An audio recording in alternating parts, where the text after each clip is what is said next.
right, it's all right. Good evening. I'd like to welcome everyone to the February 12th, 2026 meeting of the Burlington Conservation Commission. Please rise for the Pledge of Allegiance. Pledge of allegiance to the flag of the United States of America and to the republic for which it stands, one nation, under God, indivisible, with liberty and justice for all. All right, thank you. Be seated. This meeting or hearings of the commission will be held in person at the second floor meeting room at Town Hall. Members of the public are welcome to attend this in-person meeting. Please note that while an option for remote attendance and/or participation is being provided as a courtesy to the public, the meeting will not be suspended or terminated if technical problems interrupt the virtual broadcast unless otherwise required by law. Members of the public with particular interest in any specific item on the agenda should make plans for in-person versus virtual attendance accordingly. Okay, so let's do a roll call here. Commissioner Ed Laturco. Here. Commissioner Sarah Lewinsky. Here. Commissioner Rob Sheehan. Here. Commissioner Kent Moffett. Here. Associate Commissioner Sadie Backstrom. Here. Vice Chair of the Commission, Bill Boyven. Here. And for the record, Larry Cohen, as chair, is here. I'll have Conservation Administrator Eileen Coleman Here. and Assistant Conservation Administrator Lucy Hanson. Here. All right, I think that covers it. All right, now, we have, the first item is a public comment period. Is there anyone here that wants to say something about something not on the agenda? So we give a few minutes for that purpose. Anybody in the room want to talk about an issue dear to them? No issues dear to you, okay. How about online? Is there anybody, I see no hands raised. see no hands raised, wants to talk about an issue of importance to them? All right, so that's item 2. The record should show there was no one here for public comment. The third item of the agenda is approval of minutes, January 22nd, 2026. I didn't see those minutes. They were sent out with everything. They were also in the drive. Off to the drive? I just got some corrections from Bill, I'm gonna say an hour or two ago, which I've made. Okay, so we did see them. Yep. Oh, good, okay. All right, does anyone else have any comment on the minutes? No. I miss seeing them, but that's okay. All right, is there a motion to approve the minutes? So moved. Second? All in favor? That's 6-0-0. The attendance roll should notice, I forgot to call Indra Deb, and apparently he's absent. Okay. Yes, correct. Okay. Yes. Commissioner He's Deb not is, out tonight. the record should show he is absent for this meeting. All right. All right, so now we're actually on item 4. We have some, Announce that some things are not being heard tonight. yes. Bill just reminded me that we have 5 Mark Street, and that will be heard. Yeah. 68 to 110 Burlington Mall Road. That one, the applicant has requested to continue, so we will open the meeting for the removal of some trees at 68-110 Burlington Mall Road, for Linear Retail Burlington. We'll open the meeting and then have a motion to continue.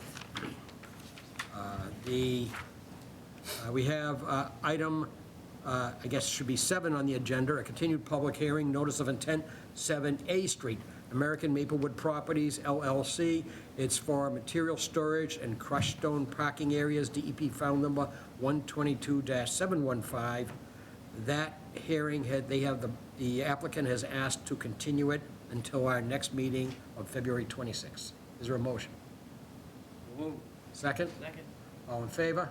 6-0-0. Can I ask a question about that one? Yeah. Wasn't there like a comment, I mean, it wasn't at the last meeting, but the meeting before, there was a comment made about that thing was that the meeting, the one that was been deferred, like, what's the end time this one, I guess? My understanding is that we, I think, mentioned something about the end of February, Eileen? Okay. And so I guess they're still within that. Bill, Okay, that's fine. Bill was chair. They also got a new legal representative, and he's getting up to speed, so they just weren't ready for tonight's meeting, so hopefully they'll have something to say Right. next time. Thank you. All right. All right, so let's skip down to 4A. We have 6 Rosario Way, request for certificate of compliance, DEP file 122-402. Is there anyone here for that particular item? I guess no one is here. So anyways, Eileen Lucy's or going to Lucy? deal with it, Yep. but we mostly told the people that they didn't really need to be here tonight, because That's these are fine. just housekeeping. Yeah. Lucy will take over. I will firstly just like start by saying the 3 COCs that we have tonight, they're all invalid COCs, so no work happened under these, mostly housekeeping. We want to close them out so we can tidy up our filing in the office. This 6 Rosario Way, as well as item number B, 4 Rosario Way, which is 122-403, were permitted at the same time for the construction of houses that were not constructed under this permit, or these permits. They were later constructed under, 122-514, which actually has a COC and has been closed and is done. So these houses exist, they've existed for a long time.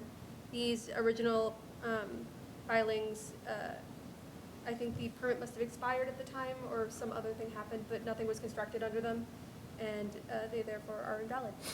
That's all. All right, so we should just simply issue the certificate. Do you want to say something about, do you want to do them all together? Well, 225 as well? I'll separate motions, but we may as well talk about them. Okay. Oh, I can, the third one is 225 Middlesex Turnpike, where they're doing Kent Cottage now. They didn't do anything under the permit that we have on our agenda tonight. That one is 563. They currently are doing work there as we speak under 122-702, but like with the other 2, nothing happened under 563. All right, so there's no work to be inspected under these numbers. Yes. Correct, nor did they ever even record the orders of conditions or pay the bonds or anything. It just didn't happen. All right, so let's do one at a time. Can I have a motion for our certificate of compliance for 6 Rosario Way, DEP file number 122-402? So moved. Second? Second. All in favor? 600. Could I have a motion for the certificate of compliance for 4 Rosario Way, DEP file number 122-403? So moved. Second? Second. All in favor? Same vote, 600. Could I have a motion for 225 Middlesex Turnpike, Middlesex Nordblum Company, DEP file number 122-563? Is there a motion? So moved. Second? Second. All in favor? Same vote, 600. Okay. I That's, will also say probably more things like that coming down the pipe, so just okay. be ready to vote. More things are in the pipe, all Yeah, right. Lucy is doing a big old tidy of a lot of our files, and she got to a fantastic point, and she sent out a whole ton of letters to try and clean up a lot of these things that just, they either fell through the cracks, or the orders were just never recorded, or for whatever reason. Okay. Or in some cases, the work did happen, but we just, Never closed it, but it just, we just want the COCs. yeah. I guess if they want to sell the property and the lawyers, through title search, find there's encumbrance on it, then they show up quickly. You would think. You would think. Sometimes it happens and sometimes it doesn't. Yeah, So, okay. I know. All right, let's skip down now to item 5A. Notice is given, the commission will hold a public meeting, during which time will act on a request for determination of applicability filed by 10 Patterson Street LLC for work ancillary to construction of a new single-family dwelling within the 100-foot buffer zone to bordering vegetative wetlands. The subject property is located at 5 Mark Street in Burlington, and the commission will thereafter issue a determination. The application is being heard under both the Massachusetts Wetlands Protection Act and Burlington Bylaw Article 14. And if you send an email at conservation@burlington.org, you can receive a copy of this application. Someone here for that. Apparently they are. They're sitting right here in front of me. Hi, good evening, everyone. My name's Maureen Harold from Norse Environmental Services. Here with me tonight is Jonathan Langone. Good evening. So we filed a request for determination to raise the shed and perform some minor grading, loam and seed to restore the existing lawn area behind the dwelling. Ultimately, we will be raising the dwelling and constructing a new one, but that is located outside of the 100-foot buffer zone. And I can open it up to the commission with any questions. All right, let's hear what our staff has to say. Lucy, are you doing this one? Yes, there, honestly, not a whole lot to say about this one. The construction of the new house is happening outside of the jurisdictional areas of the commission. It will fall under an abbreviated stormwater permit, so it'll go across my desk. But the work here tonight under this RDA is just going to be removing the shed, doing some grading, doing some lawn restoration. The shed is to be removed within the 40-foot no build. I don't know if we need a waiver for unbuilding something. No. There are no proposed tree removals as far as you can tell, but I have heard that there's some brush removals They'll maybe explain a little more. Yeah.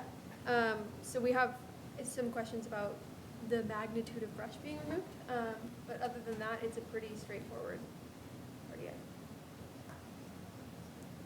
Okay. All right, do you have any concerns about it at all?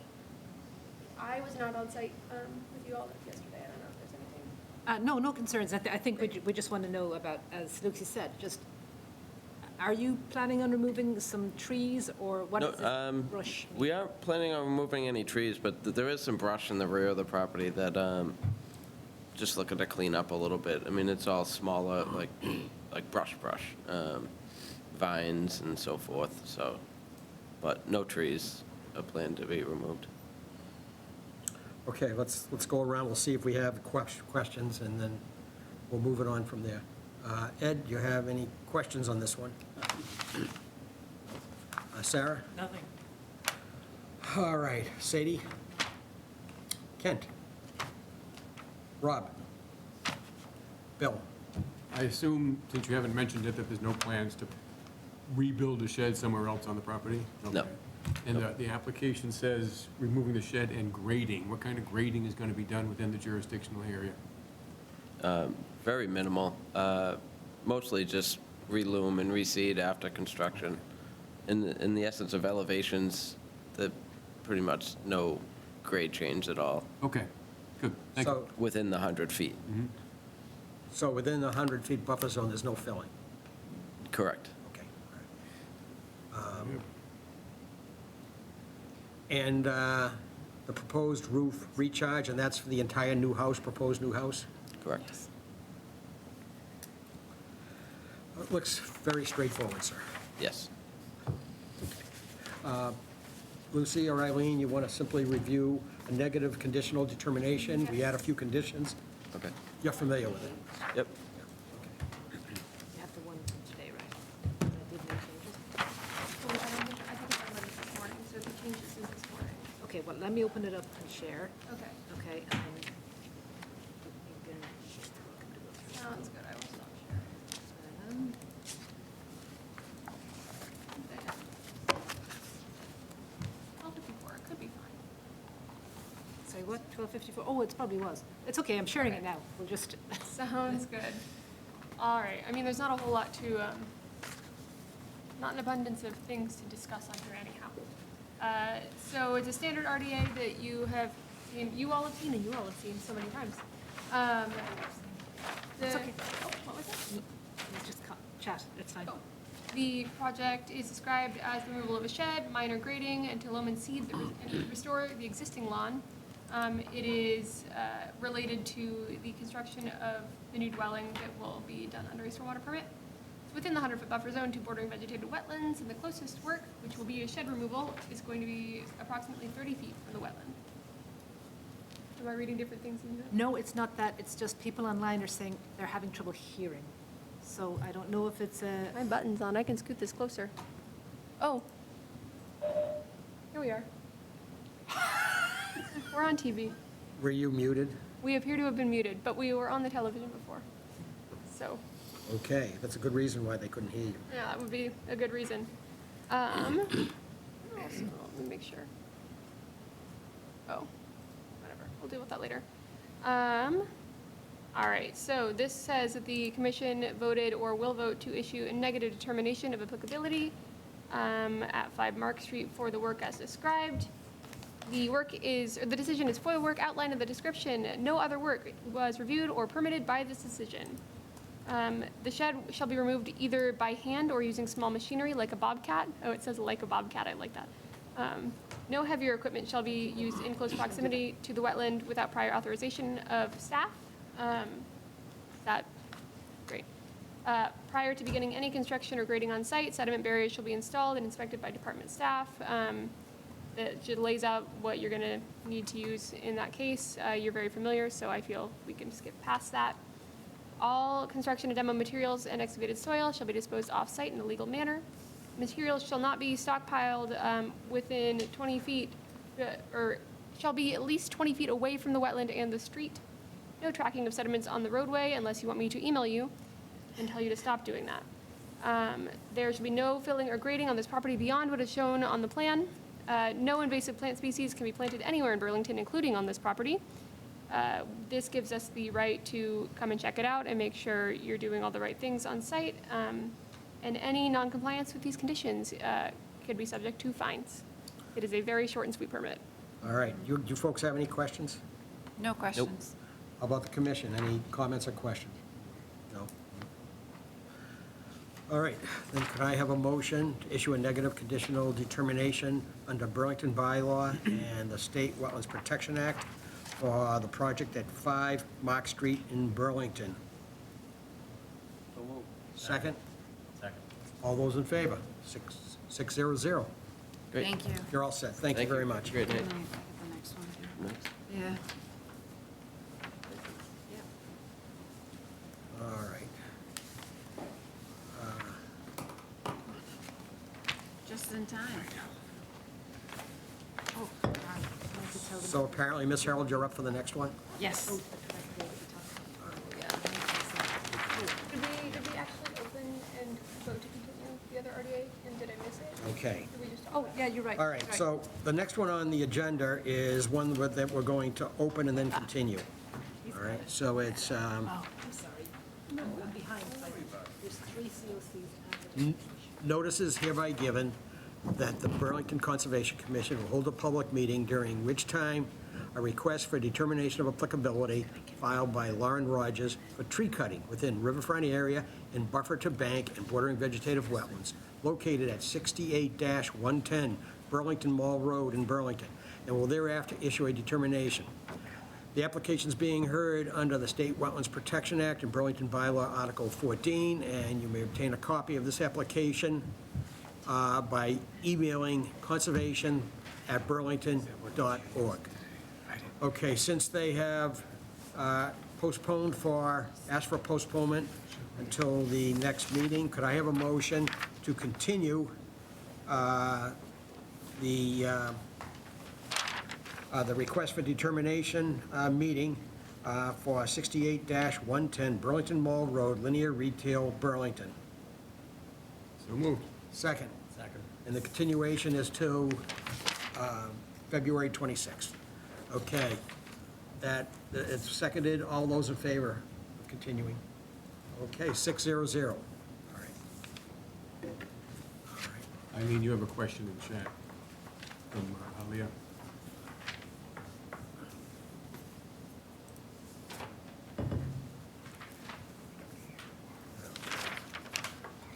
And they indicated that they now can hear. Okay.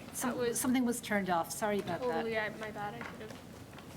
Okay, we all set on that? Yes, sorry, everybody, that you couldn't hear for a little while there. All right. We have a continued public hearing, notice of intent, 23 Morrison Road. Christopher Paley is constructing an addition. It's DEP file number 122-730. Good evening, again. Good evening. Okay, so we had introduced the project to the commission 2 weeks ago.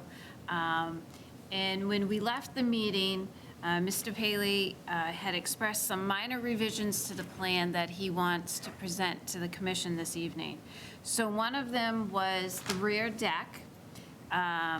The original proposal was a 10 by 12 deck, and we'd like to revise that proposal to a 12 by 16 deck. And the second revision was adding a farmer's porch to the front of the dwelling.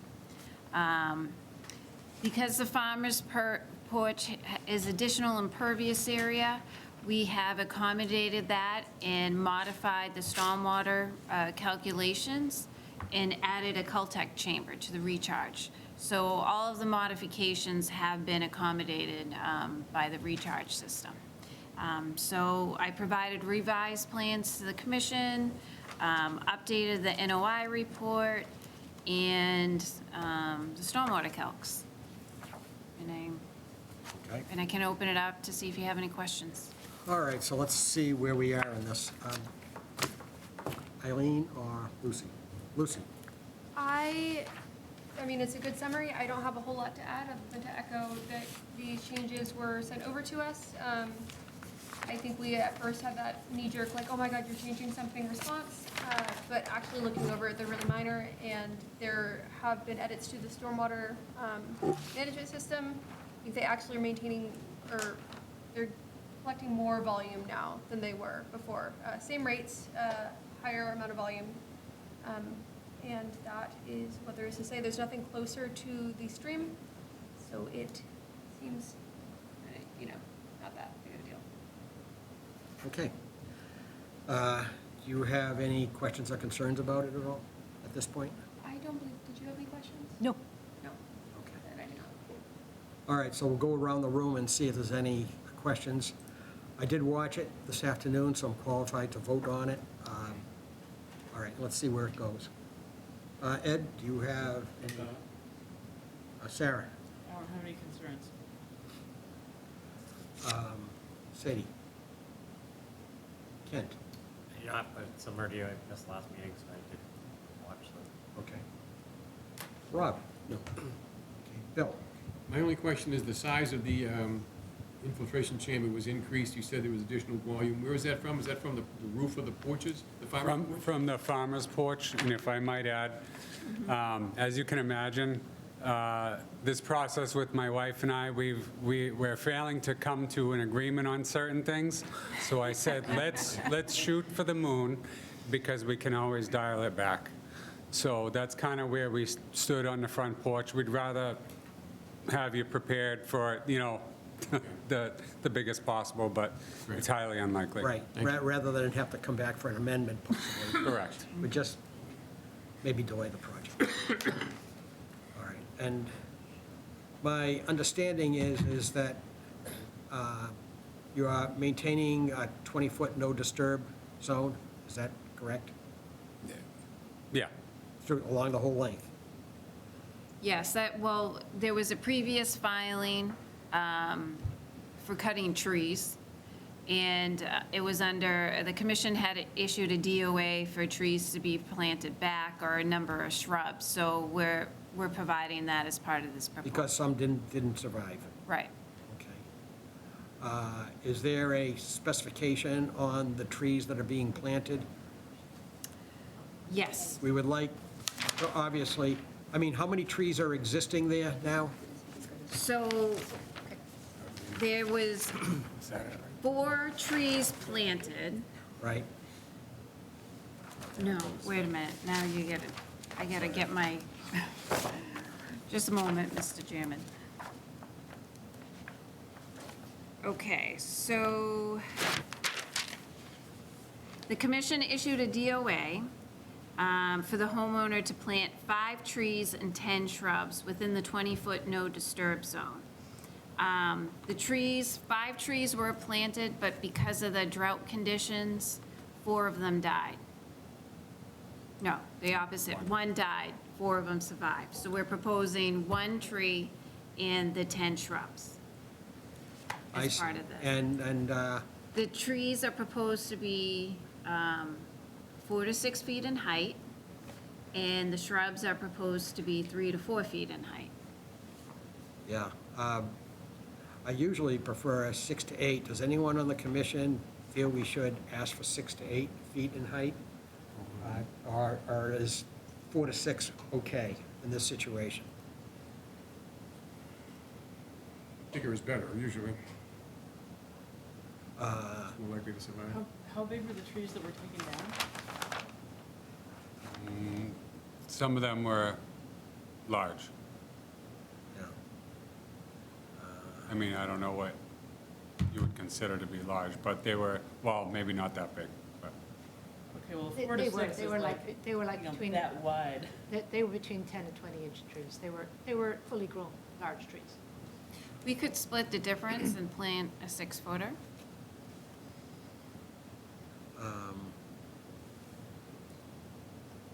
Yeah, that would be within the 6 to 8 that we're requesting.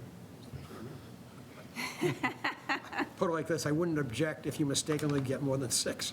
How's that? Okay. Generally speaking, shade for a wetland is, as you know, is very beneficial.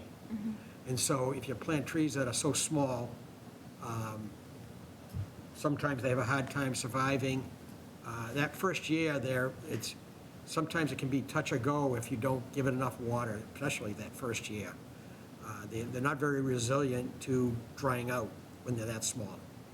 So, okay, so I think we're all set on there. And the driveway, I think I noticed that it starts out at 20 because you feel you need it to back a car out.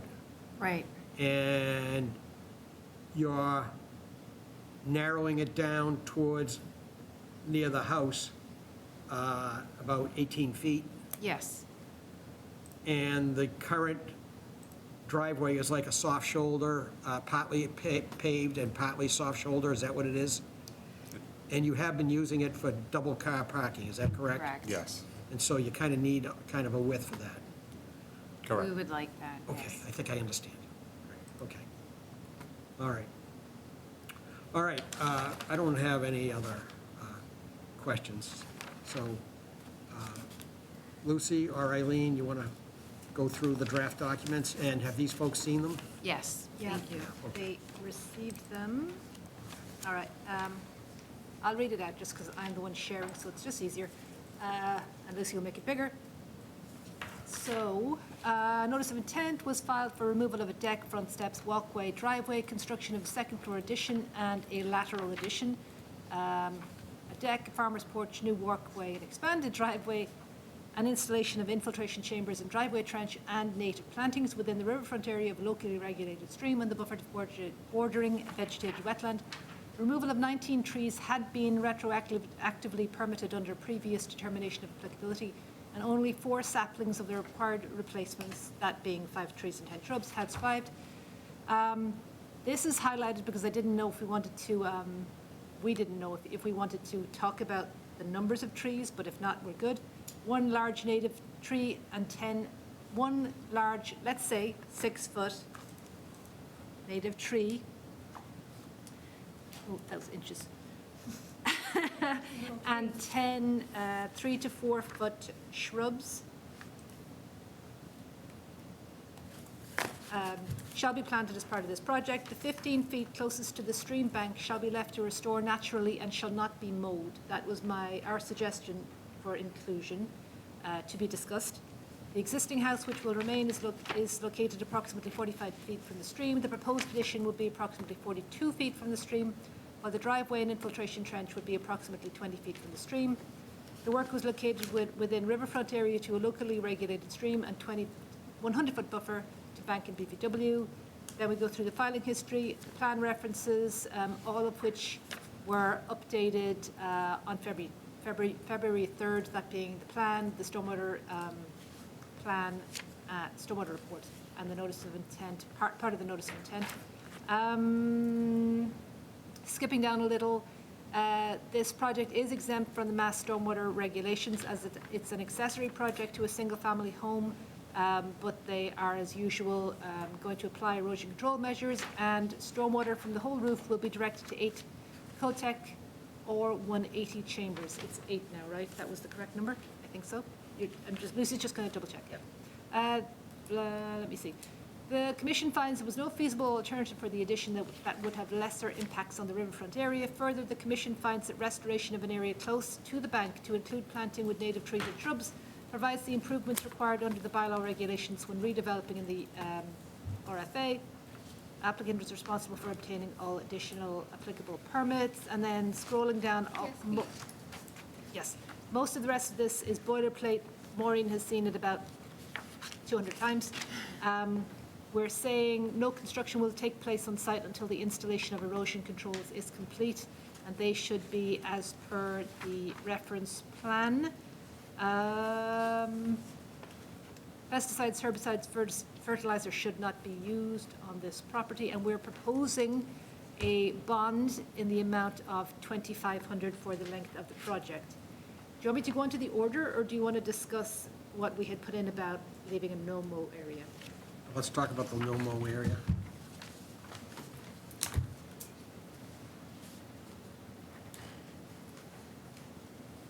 Which condition are you referencing? Well, we had put it up under project description in the second paragraph, and also, well, this is the bylaw, so it's not really, it has to be, it's the bylaw. I just wanted us to have a quick chat about this before we move on. What we had said is, the 1 6-foot native tree and the 10 shrubs shall be planted as part of this project.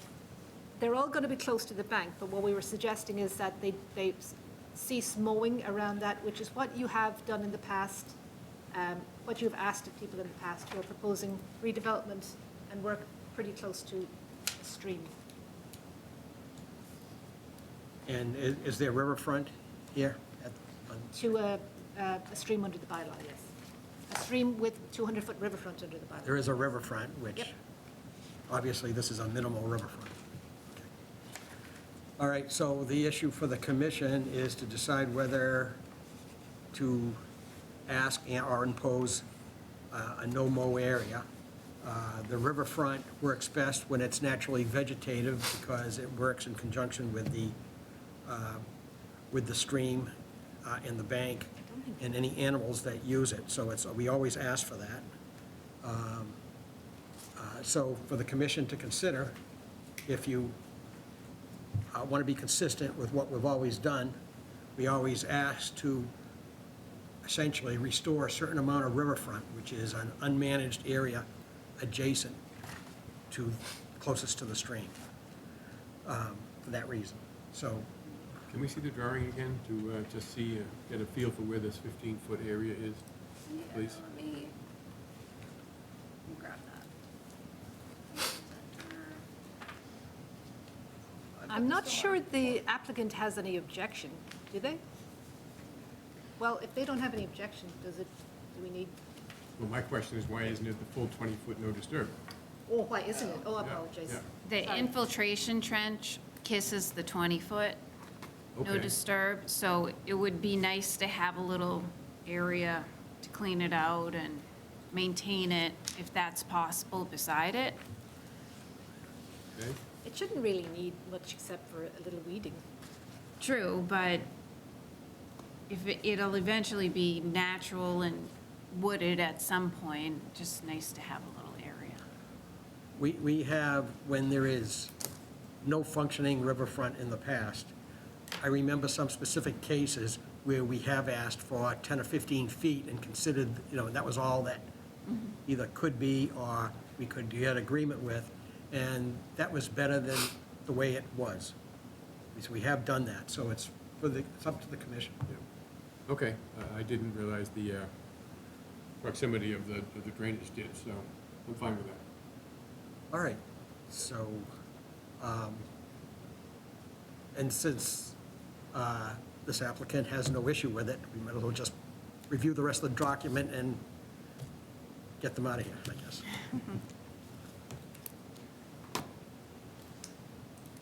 Okay. We'll just switch over to the order. Okay, so Christopher is less familiar with orders of conditions, but Maureen, again, has seen these. Most of ours are very, very similar to each other. We reference the same, we list the same plan references again, and the first several conditions are the same really every single time. We talk about how this is only for the project as we've discussed tonight. You're responsible for all other contracts.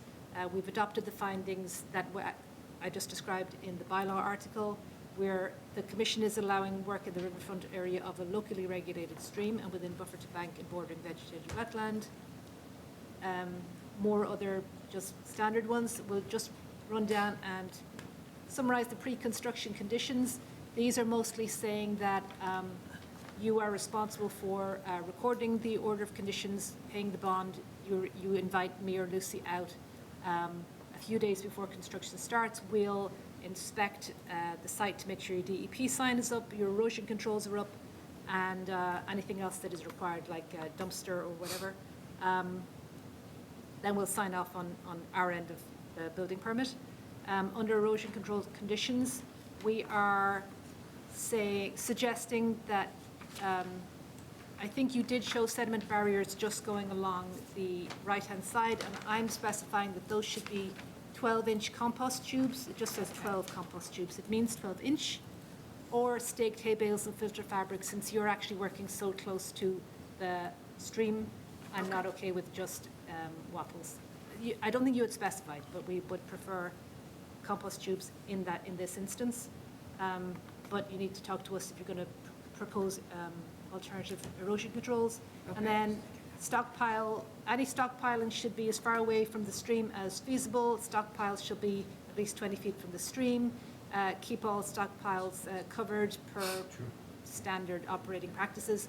No dewatering on this site unless we agree on a dewatering plan. It shouldn't be necessary because just remind me, is your addition going to have a foundation? Or is it on slab? Just slab for the garage. Then it's probably unlikely that you'll need dewatering. Keep the road surfaces clean, or again, Lucy will be emailing you. PD is for everyone. We reserve the right to require additional erosion control. No filling and grading is allowed beyond which is already shown on the plan. The pollution control conditions are absolutely standard. It's just saying, basically, keep your site clean, no refueling close to the stream, any spills, report them to the correct person. And then under stormwater management and riverfront area enhancement, we're saying that the rooftop from the addition runoff, I guess it's and porch? Yes. Addition and porch and shall be managed as shown on the approved plans using a field of 8 Cultec or 180 chambers. Applicant shall provide photographs of the stormwater management system being installed. They go probably to Lucy. They will be uploaded. Maintenance of the stormwater structure is the responsibility of the property owner and future property owners and shall be part of the approved stormwater operation and maintenance plan. This condition shall be noted in the certificate of compliance as existing in perpetuity. No removal of trees is permitted by this decision. Removal of any trees will require additional approval from the commission or the administrator and might require another application. One native, we're saying, just specifying 6-foot tree and 4 native 3 to 4 foot. Oh, sorry, I just messed that up. 3 to 4 foot shrubs shall be planted close to the stream bank as depicted in the reference notice of intent plan. I'm just going to fix that. Apparently I can't type at all today. You also did addition. We're doing rand 10 porch native rooftop. shrubs. I did what? Addition rand porch rooftop is what it says. Okay, well, hopefully I would have gone over them in the morning to make sure. Shall be planted close to the stream as depicted in the notice of intent plan. There There's more than should, 4 shrubs, right? There's 10, yes. wow. It's Wow. Thursday. Maybe you could have gotten away with something there. Thank you. It was either 10 3-foot shrubs or 3 10-foot shrubs. Be crazy. Sorry. There shall be no mowing behind or directly around those plantings to provide a restoration area within 15 feet of the bank. The shrubs and trees shall be monitored for 2 full growing seasons, and those that fail to survive within that time shall be replaced. No occupancy permit sign-off shall occur prior to establishment of the plantings. Condition shall be noted in the certificate of compliance existing in perpetuity. And then the last part is just how you go about getting your certificate of compliance, which is how you close out the whole project, so it's no longer in your deed. And like an encumbrance on your deed. Okay. All right, for the commission, anyone on the left have additional either edits to the conditions or anything? How about on the right? Anyone? I'm good to go, so let's, I should ask, since it's a hearing, I should have asked before it's closed, is there anyone here for 2023 Morrison Road that wants to speak about the project at all? I neglected to ask a few minutes earlier, but I'm asking now. Which rooftop? I think I fixed it. Nobody has raised their hand, have they, or No. attempting to? All right. Very well. Okay, then, we'll move this along. Did you have any concerns about or questions on the conditions that were reviewed at all? No. I don't think so, no. Okay. You can always call the office if something occurs. We've been pretty involved in this for about 13 months now, so we are well aware of a lot of do's and don'ts, and if I had any questions, I'm sure I would have came with them tonight. Okay, well, again, you can always call the office if something occurs to you. Okay. They're very good at resolving Yep. clarifications or issues or problems. All right, could I have a motion to close the hearing for DEP file number 122-730? So moved. Second? Second. All in favor? 600. Could I have a motion to adopt the findings under Burlington Bylaw Article 14 for 23 Morrison Road, DEP file number 122-730? Second? Second. All in favor? 600. Could I have a motion to adopt the order of conditions under both Burlington Bylaw and the State Wetlands Protection Act for DEP file number 122-730 for the project at post-project at 23 Morrison Road? So moved. Second? Second. All in favor? 600. And then we have a bond request under Burlington Bylaw. How much is it? Oh, 2,500. All right, that sounds standard. Anybody have an issue with discussing that at all? Why? Well, that's going to the 20-foot notice. Do you mean the plantings? Oh. Do you, Oh, I'm sorry, Lucy was just pointing out that we were wondering whether you want to do a waiver for work in the 20-foot no disturb for the plantings, and we were just debating whether the trench, it just about touches the 20-foot, right? So I don't know that you need it for the trench. Do you want something for the planting? For the plantings. for the plantings, you would like to see it? Yeah. Okay, And I'll add that into the all right. something as well. Could I have a motion to issue a waiver so the applicant can plant 10 3-foot shrubs and, I think it's 10, and 5 trees, 6-foot minimum trees? One What? tree. Miss- One tree you're going? There's already 4 there. Okay, you 10 replaced. 10 trees. I thought you were so agreeable. Okay, and 1 6-foot tree. Could we have a waiver so they can go into the 20-foot no disturb zone and disturb it enough to plant it? So moved. Second? Second. All in favor? Okay, 600. All right, could I have a motion to require the posting of performance surety under Burlington Bylaw Article 14 in the amount of $2,500 for the project at 23 Morrison Road, DEP file number 122-730. Is there a motion? Second? Second. Okay, everyone okay with that amount?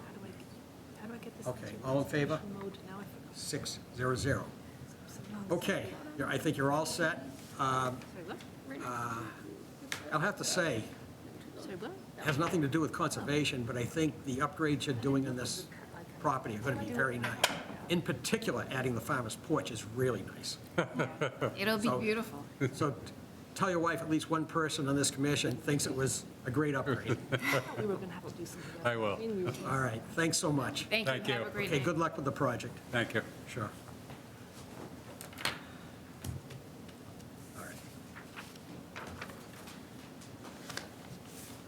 All right, so now we are,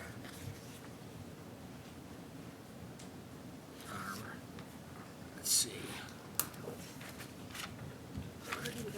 We are at item number, 7A was continued, we're on item number 8. It's a public hearing.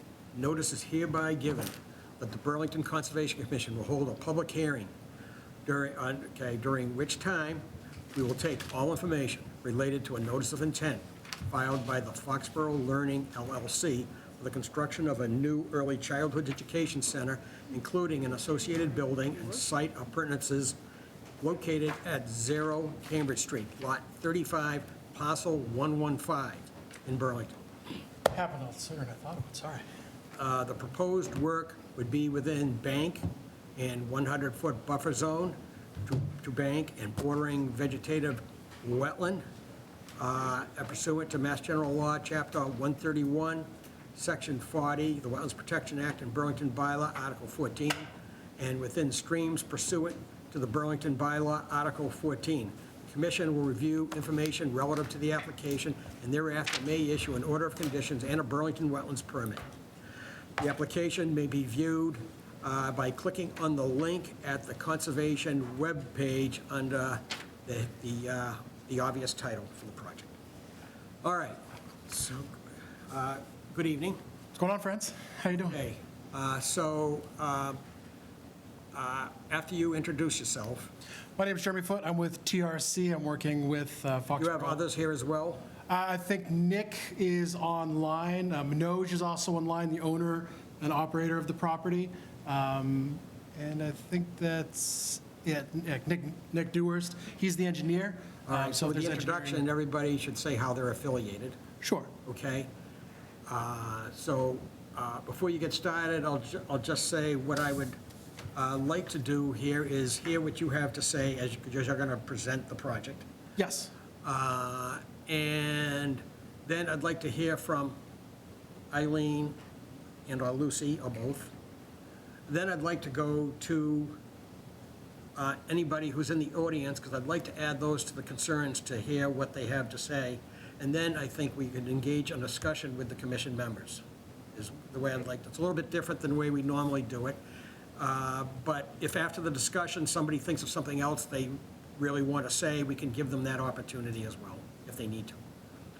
All right, so please go through the introductions. Sure. All right, so my name's Jeremy Foote. I'm with TRC. I'm the wetland scientist for TRC. I'm acting as the permit lead and wetland scientist for the project. Nick Dewhurst is online attending the meeting. He is the project engineer. He's been working with the design and engineering and the drawings of the project plan. And Manoj is the owner. Manoj Gandhi is the owner and operator of the facility that we're looking to build on this property. Okay, very good. All right, so you can begin, and obviously, you're familiar with going up to one of the screens here? Yep. Probably it's better, On this one instead? I think it's better over here for Sure. visibility, isn't it? Yeah. That's your preference. They have fixed this or replaced the screen, so we're just waiting for Jeremy to break it again. Hopefully not breaking it too hard. All right, so like I had said, this is Foxborough Learning Center. This is Manoj owns 45 of these franchises across the United States. Yes. He owns 9 in the state of Massachusetts. This is a Burlington location he's looking to open. And so like has been previously discussed, this area is a little tricky because there's town jurisdictional streams on the property, there's wetlands on the property. And so we are working at trying to fit this location into an area that has the least amount of disturbance as possible. And where there is disturbance, we are looking to adapt the property design to make sure that anything we're taking, we're putting back in some fashion. One of the big concerns has been the streams, which is absolutely reasonable. And so what we want to do is make sure that the water flowing from the street down to the wetlands is maintained. So can I switch this, or do I just need to? Oh, how do I move it along? Nope. I don't know that you can do it, but you can also draw. You can draw on it. Yeah, well, now, how do I Oh, which put one it would down? advance the Just, screen? do can you I have just do to- that? Yeah, try that. Oh, I was just trying, yeah, I was trying to advance the screen because it's all big and I You might can't be tell. on the share, click on the PowerPoint. Sorry, what? Oh, you mean I just hadn't actually clicked on it? Yeah. That was the issue. Thank you. Sorry about that. No worries. Slow learner. So this is the current conditions of the site. As we see, these are our wetland. We've got the wetland flags here. We've worked very hard to stay out of the wetland. We worked very hard to stay out of the 20-foot no-build, So this is our wetland line right here. It comes close to the property, but we made sure to stay out of it.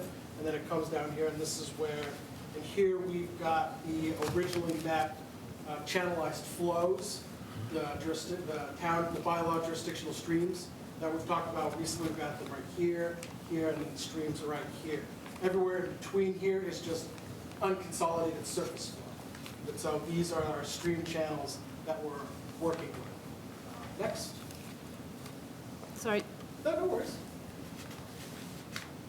And so to kind of give this a little bit more context of where this is in space, because sometimes the CAD drawing is a little hard to get an idea of where this is. This is, GIS overlay, property lines. Our limit of disturbance is with this red line. This is the extent of the disturbance, and then this is our wetland line here to kind of give you an idea of where this is, where this is on the property, where it extends down through the other property lines to the abutters and how far down the hill it goes. And then I brought this picture along, because I know one of the questions that was brought up during the site walk is this Mass DOT outfall that we're talking about. This is the Mass DOT outfall right here. I don't know. And where is it on the property? It is right here. Right adjacent to the parking lot? Right, yeah, because it's draining, all the stormwater catchment that's coming from the road, that's where it's draining. It's draining down right into the property. So it captures rainfall on the street, all comes down and it outflows here, and then it just drains down the property. Originally, it was just unconsolidated surface flow, but over time and flashiness, it has just carved some channels in the sediment over time. And those are the stream channels that we see. Could you explain a little bit more what's in that inset photograph? I just see This right here? it looks like a cave. I Well, don't see a head this wall or is pipe. This is the culvert. This is the culvert that's outflow. This is the Mass DOT outflow. So all the stormwater catch basins that are in the road, this is where all that water comes out of. Okay. This is on the side of the hill, that's off the side of the road, that is dumping this water down this hill and onto the property. This is where all of this water that's in these streams, this is where this water comes from, It just looks like a mysterious crack in the hillside. right? Troll needs to live in here. But this is where that water is coming from. It's not coming from any other stream or any other water body. All of this water coming down to the wetland is coming from that Mass DOT outfall and stormwater drains along the road. So it's not great water. Next slide. Hey. Why aren't you moving? Okay.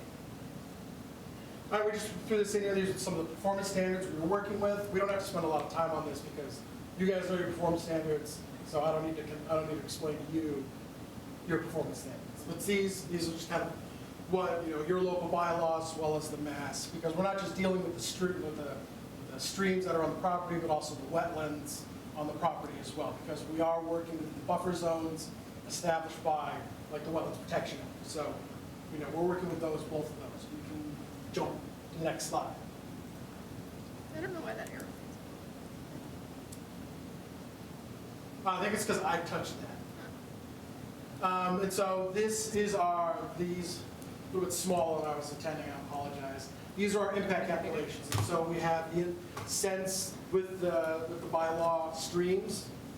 With the bylaw streams, everything that we're impacting, we're technically impacting the bank. So this is our linear feet of bank impact, 936 feet.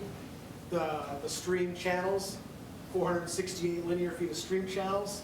Our 20-foot undisturbed buffer, our 50-foot buffer, because, so the wetland 20-foot no disturbed buffer, so the 20-foot undisturbed buffer for the wetlands we are staying out of, but all of the 46,380 square feet of undisturbed 20-foot buffer is all coming from the stream channels we're disturbing. So this is not the wetland. Some of this is, but most of it is from the stream channels we are looking to replace. Same thing with the 50-foot buffer zone. I know this 50,000 square foot area looks a lot more, but remember that we have kind of a, not only is it the wetland 50-foot buffers, but it's also the stream 50-foot buffers. And same thing with the 100-foot buffers for not only the wetlands, but the streams. Next slide. Now, one of the things that's been brought up a number of times, we heard about in the planning board hearing, and one of the things we wanted to talk about here is the plume of contamination coming from across the street. Now, we want to make, one of the things we want to make sure that we're bringing up and that we're showing is that we are working to stay away from that plume. So right now, this red line right here. You can see that actually. This red line right here is the extent of disposal. So this is the limit that has been determined through the various well sampling that the plume for where MTB exceeds the groundwater 1 levels. Then you have a secondary here where it's the VBH and other targets that exceed. So you've got sort of 2 plumes. But so we've worked at making sure that we're staying out of both plumes. And we do clip it a little bit here, but if we go forward to the next slide,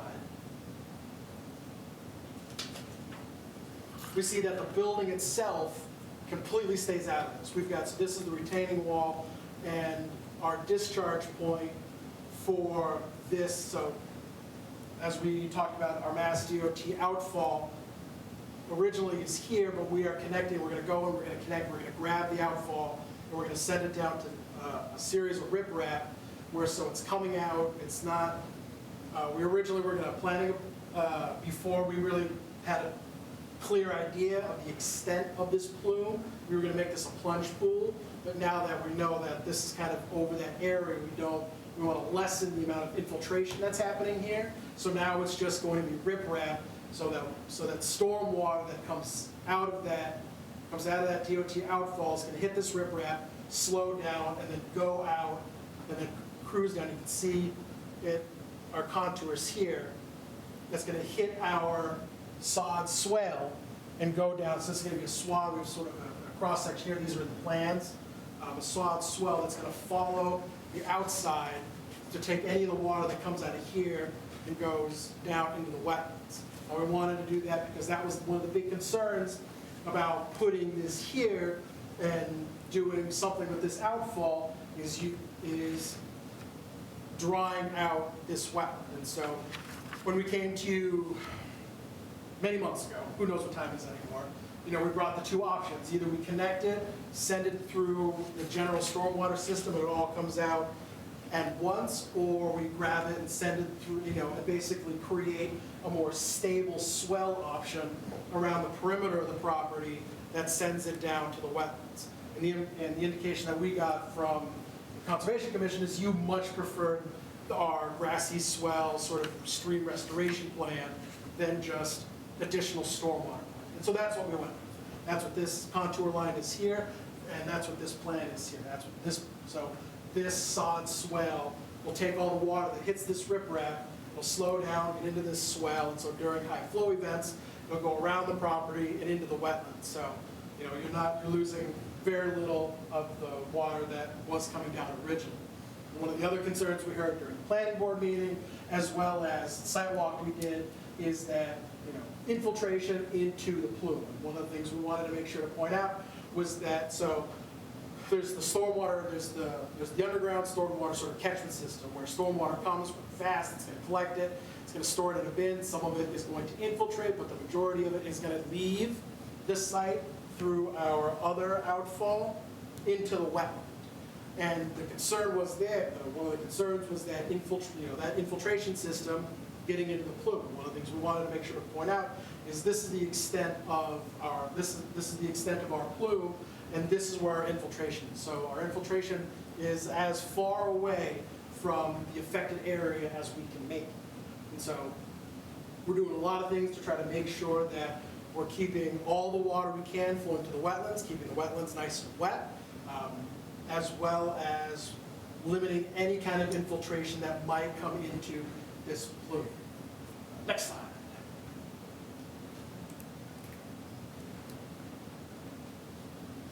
Oh, that's gross. Oh, Um, oh, that stayed on it? Oh, Might as well like erase that or something. Doesn't matter. Undo. You can still see. So one of the other things we want to talk about is one of the positives about putting this, about putting the grass swell in, the 2 riprap outfalls, the infiltration system, the catch basins, is it's going to slow the rain down. Is that so? One of the disadvantages of just this DOT outfall just throwing all this water down the hill is it's super flashy, and if there's a rain event, there's nothing really stopping it. It just comes down and goes down the hill.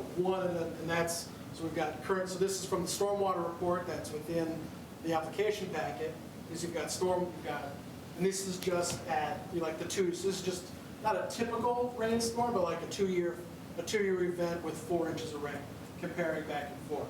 And so we have, so the inflow area is the same, so we're not decreasing any of the surface area that any of this water is going to come in or flow into the wetlands. That's what the DP1 is off-site. The off-site is just the wetland that's now draining into the wetland. And so we're keeping the same inflow area. We are decreasing the flow slightly, not too much.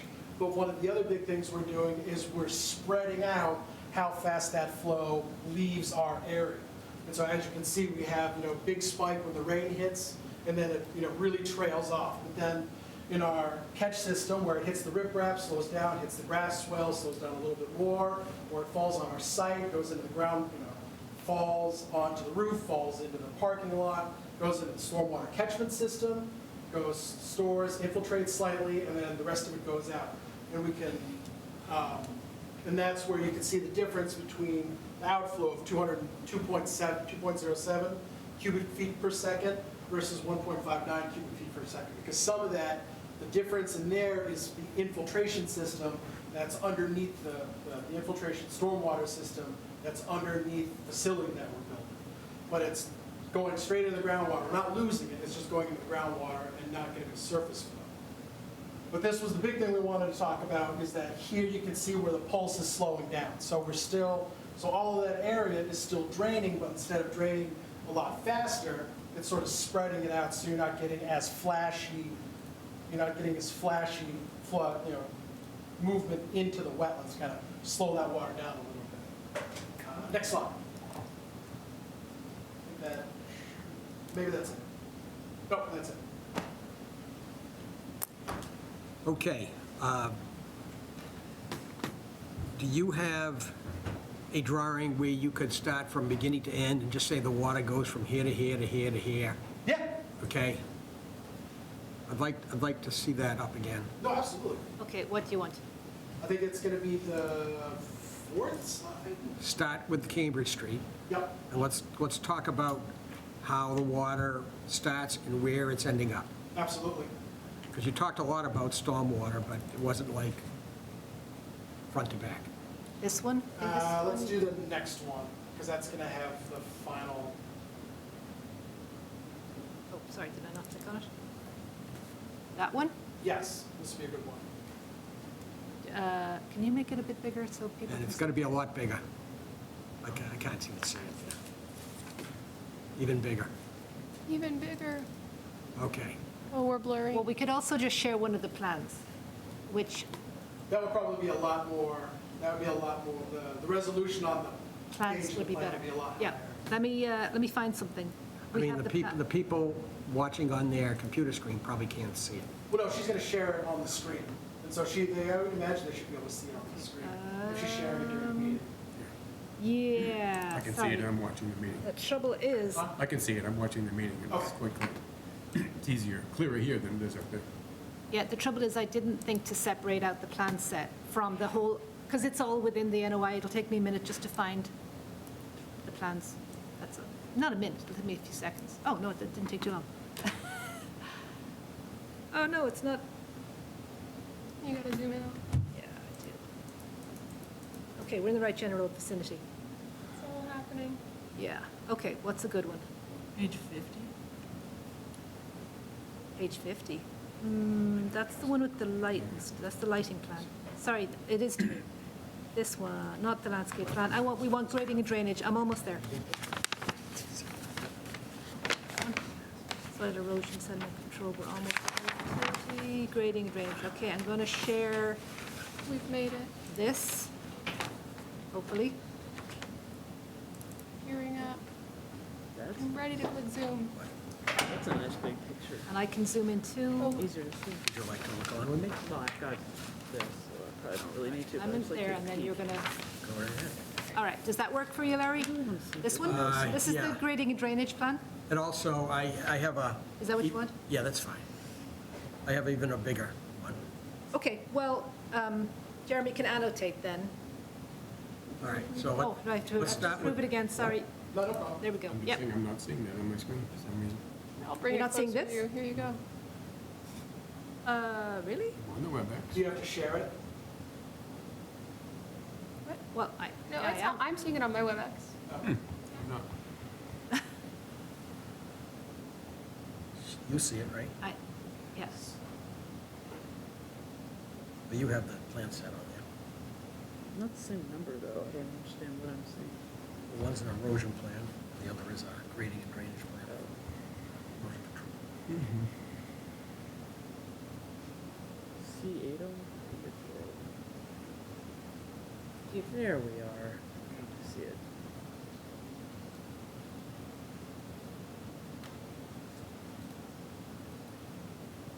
Jeremy, are you waiting for us? Because I think we're good to go. You guys all set? Yeah. Oh, okay, sorry. Yeah. I thought you guys, all right, so we're gonna start out, so this is, so the initial stormwater, the initial mass outflow is about right here. Okay? And that's just on the side of the hill, and it's just dumping water down. What we are gonna do is we're gonna, so when they tie in everything else, when they tie in all the rest of the utilities to this building, we're gonna go in here, and instead of just attaching the tube to the outfall, we're gonna go and take out the outfall, and we're actually going to tap directly into the sewer system, like tap directly into the stormwater, what am I spacing on, whatever.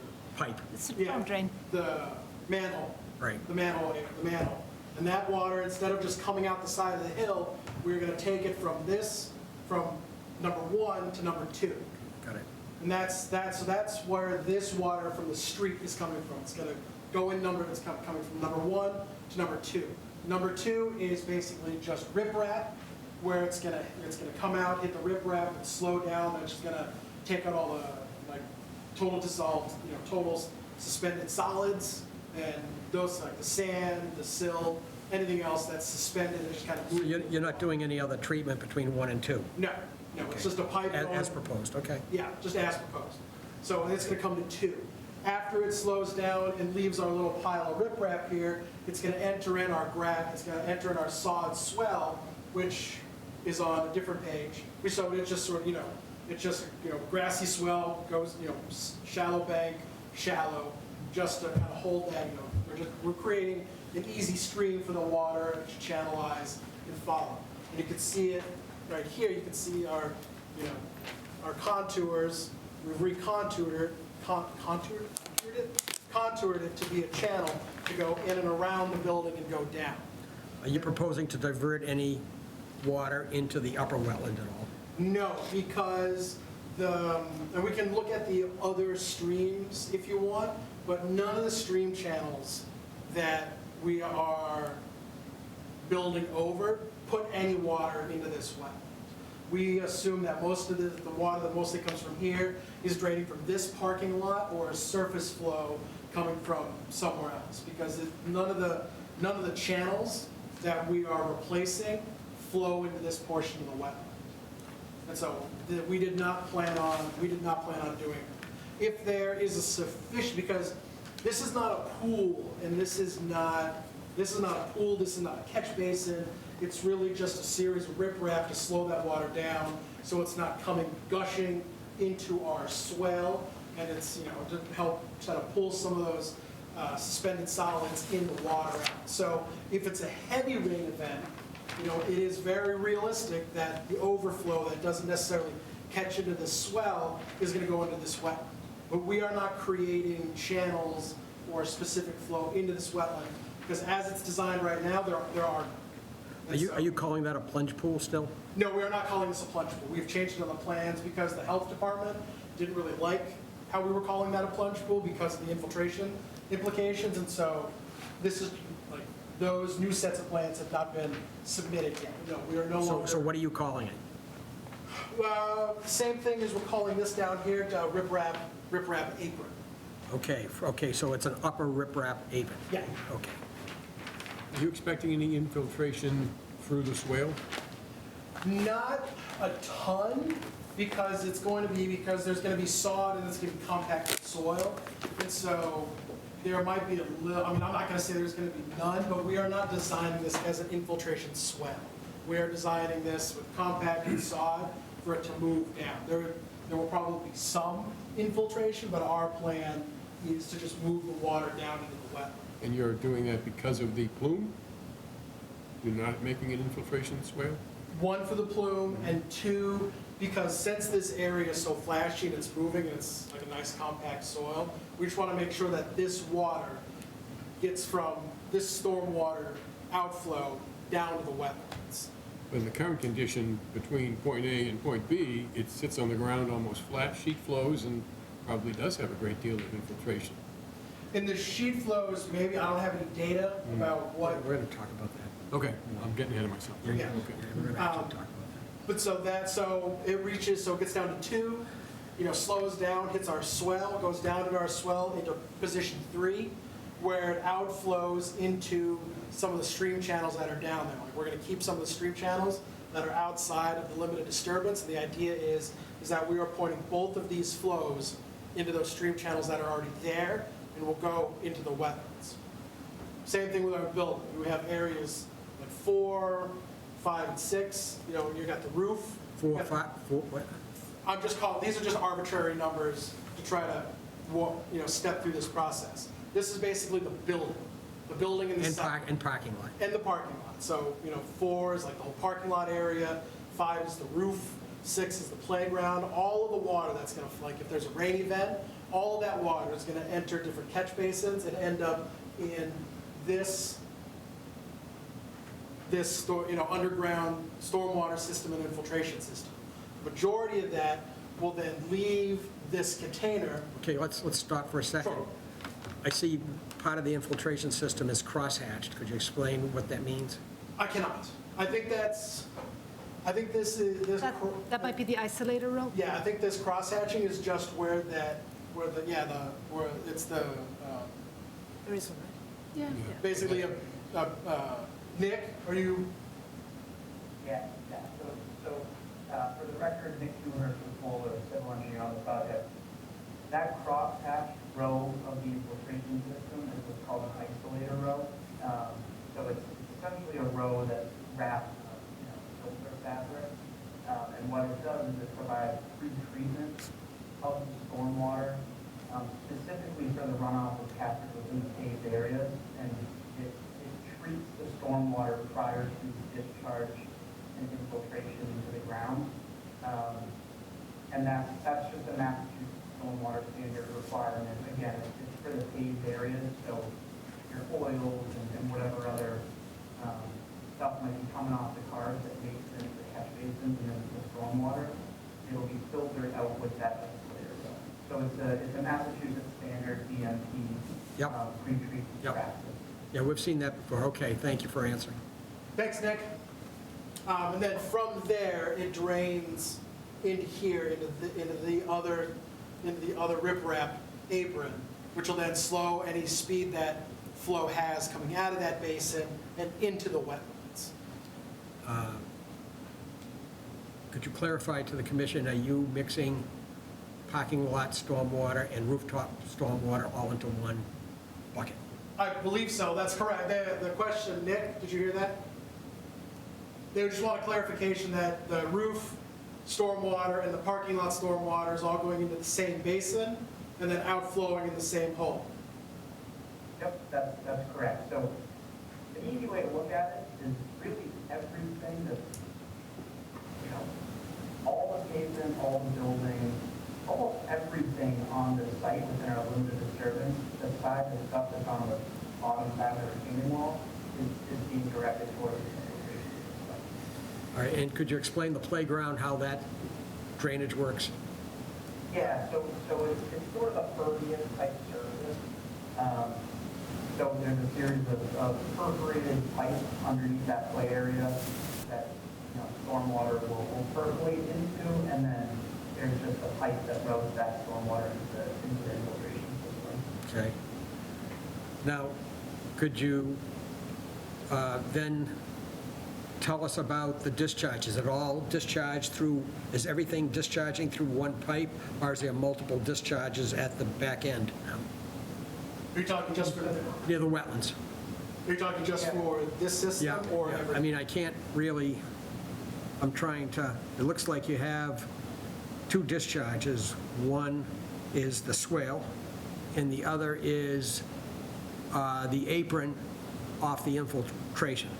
Yes, so in that case, there would be two discharges. The discharge coming from the stormwater system, and then one discharge coming from the swell. Okay, all right. That was helpful to have you walk through it. Of course. All right, could you also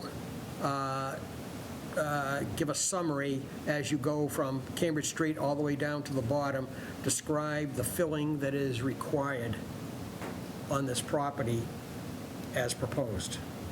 I think that's a Nick question. Yeah, I'd like to know the depth of filling, and people have, there's people on, I think on both sides, or I know at least Anna Road, and I'm sure they would be very interested in hearing how much elevation that this project is raising that property in back of their houses. No, absolutely. Yeah, so it is a fill site. The grade, there's just a consistent slope from Cambridge Street down to that rear wetland system. So obviously, for any type of development here, the site needs to be, you know, essentially flattened out. The only way to really do that while minimizing our limited disturbance and trying to minimize our encroachments within the buffer zone is with retaining walls. So, you know, the walls for Cambridge Street are you know, low, starting at as small as a half a foot, and then they gradually get bigger as you go towards the back of the site to as much as 20 feet in height. So that rear parking lot portion, we're filling, up around 20 or so. So in back of 7 Anna Road, you're around 20 feet. In back of 5 Anna Road, maybe you're 15 feet? And in back of something like that? Yep. Okay, that answers the question. Thank you. One quick question, what is on top of the infiltration system? Is that more parking, or what is that area? Are you talking here? Yeah, what is that? Yeah, so we've got, I think there's different pages that might be clear, but yeah, this is all parking except for here is going to be a crosshatched area, which is going to be left open for, you know, because this is where the dumpster is. And so everything's going to be parking, and then this, I think this is like a no-stop area, and then this is a crosshatch. But yeah, all of this is going to be parking. Thank you. What's over the playground area? Is it like a cover, like something, and then it's like There's something pipes. like I think there's pipes underneath to collect water. Oh, I meant more like what's over, like the pipes, what's actually over the pipes. Oh, these are like, I think these are playground structures. Okay. Right, Nick? Right, because this is, yeah. What is the surface? What's the surface? Like, Oh, I don't think they've, like you mentioned pervious, but it's like what's the surface of the playground, Nick? So I think it varies on facility, but I think a lot of the time it's turf, because it's not the type of turf that most people would be familiar with, but it's sort of like a faux grass type surface that, you know, it's not a typical turf with like any rubber pellets or anything. It's just sort of like a rubbery kind of flake surface, I guess, is what I'll call it. does that connect into the stormwater system? So like the playground is pervious? Is there some sort of like basin at the bottom that? So I think it's There, you can see the pipe that sort of runs to the plan right of the building. There's a pipe segment that brings that stormwater from the play area. Again, there's a series of perforated pipes underneath the play area that collect the stormwater. Is there a And then there's stormwater page in the plan? That's it. Oh, this is it, okay. That's the drainage. Oh, this is drainage. On drainage and Let's grading, see. yeah. So he means Oh, I think this it right pipe here. Yeah, this pipe right Going here, back? so Yeah. collects here and then goes, and then drains in there. Yep.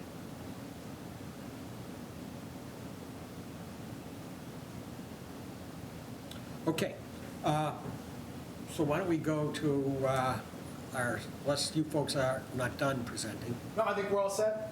Questions? Okay, well, I'd like to first go to our staff and see what concerns they have, or issues they have identified, maybe to date, and we'll make note of it. Well, I do have some things that you might want to either, like, if I just go through things quickly, you might not want to address them all now, because if I say one thing and you start to answer it now, it'll take us forever. So maybe we can just What wrap I'd them up like to together. do is, we can note all your Yeah, concerns. just note them and Okay, either. because I either we want can to address them. move on with some Exactly. high-level things first. Well, I won't probably mention everything that I have looked about. So one of my questions was about how is the upper area of the wetland fed? You think it's mostly coming from Cambridge Street and from the property next door? I mean, that's an I'm not assumption. We sure. haven't really like dug in. Oh, we were going to do, we'll answer everything later.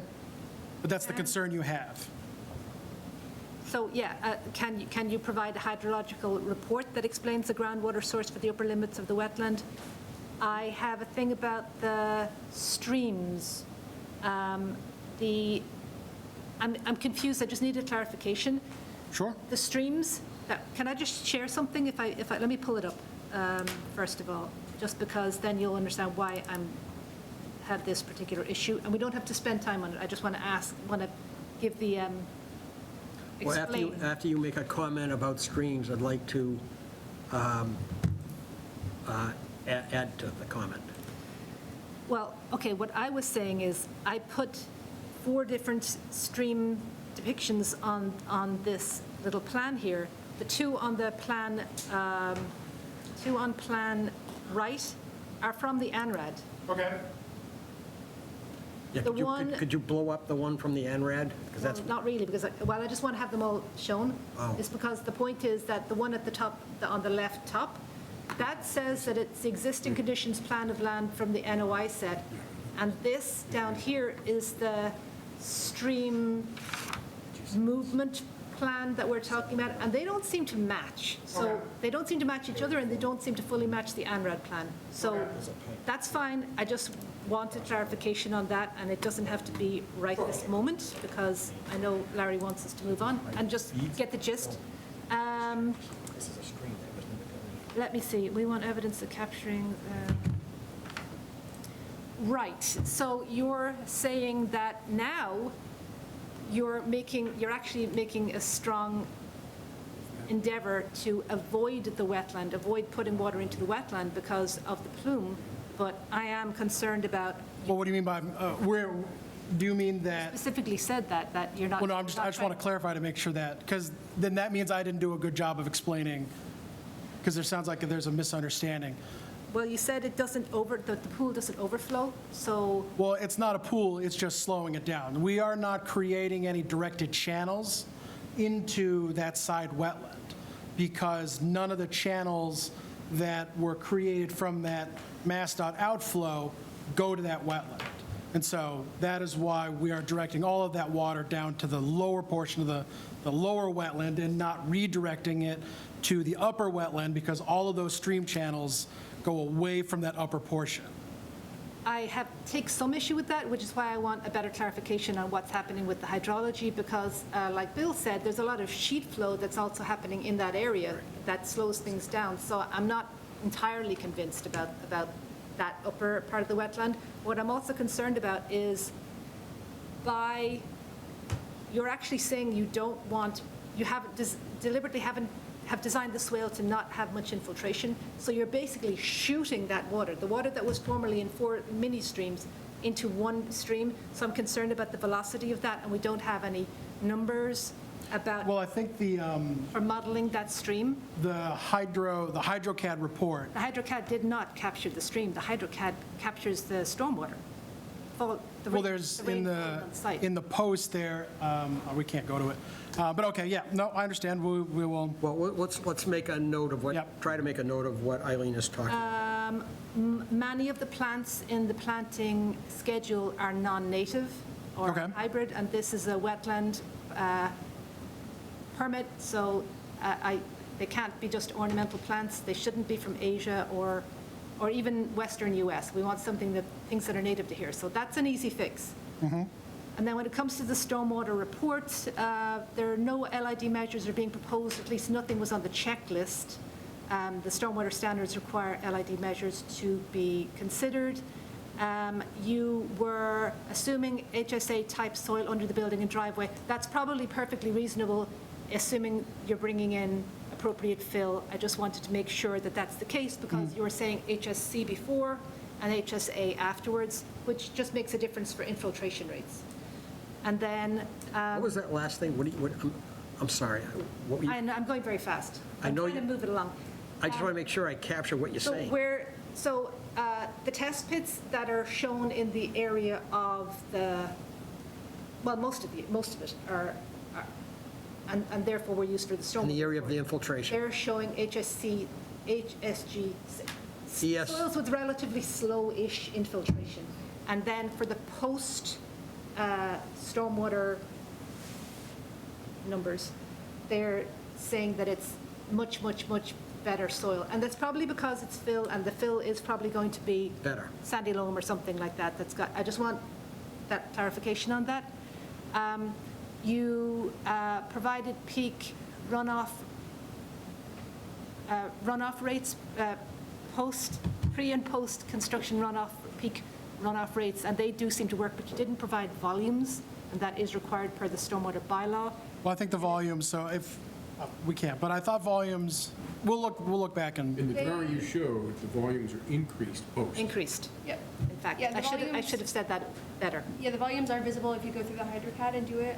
I did compile a table just for my own reference, and there are increased volumes in the post conditions, and that under our stormwater bylaw, you need to either maintain or reduce both rates and volumes. I think their argument for that is something to do with the fact that they're deliberately moving water out of the stormwater infiltration system so as to feed the wetland behind, but that it just doesn't that doesn't work for the stormwater bylaw, so we got to figure out something there. Sure. And I'm still a bit concerned about between that water coming out of the infiltration system and this water shooting down through the swale, that you're adding a lot of high-velocity water going into that the wetland at the bottom, because I'm not really seeing modeling for the stream, that I understand anyway. And then the last thing is, we need to see a PE stamped detail of the retaining walls. okay. I don't think we've gotten to the Right. retaining wall design yet. Right. Because I just don't think it's, All I right. don't think the design is to that point yet. But yes, no, we will Okay. definitely get that. Well, we will All need right. it at some Yep. point. At some point. All right, thank you.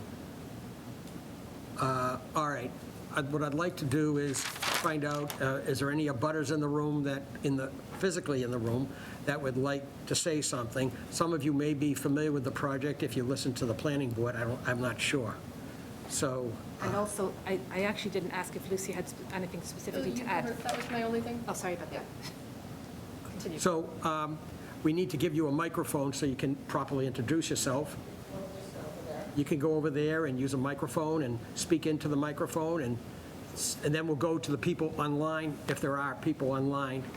And I'd like to know what your concerns are, what your name is, where you live, for the record, and all that stuff, all that good stuff. Hi, my name is Jake Hughes. I'm at 8 Anna Road, in a butter just to the north here. I think I'll probably have more questions once the retaining wall is actually designed. Sure. But as I understand it, the retaining wall that was described by your engineer here was, it's a long one, but it runs east to west on the north of the property. About how far from the property line is it?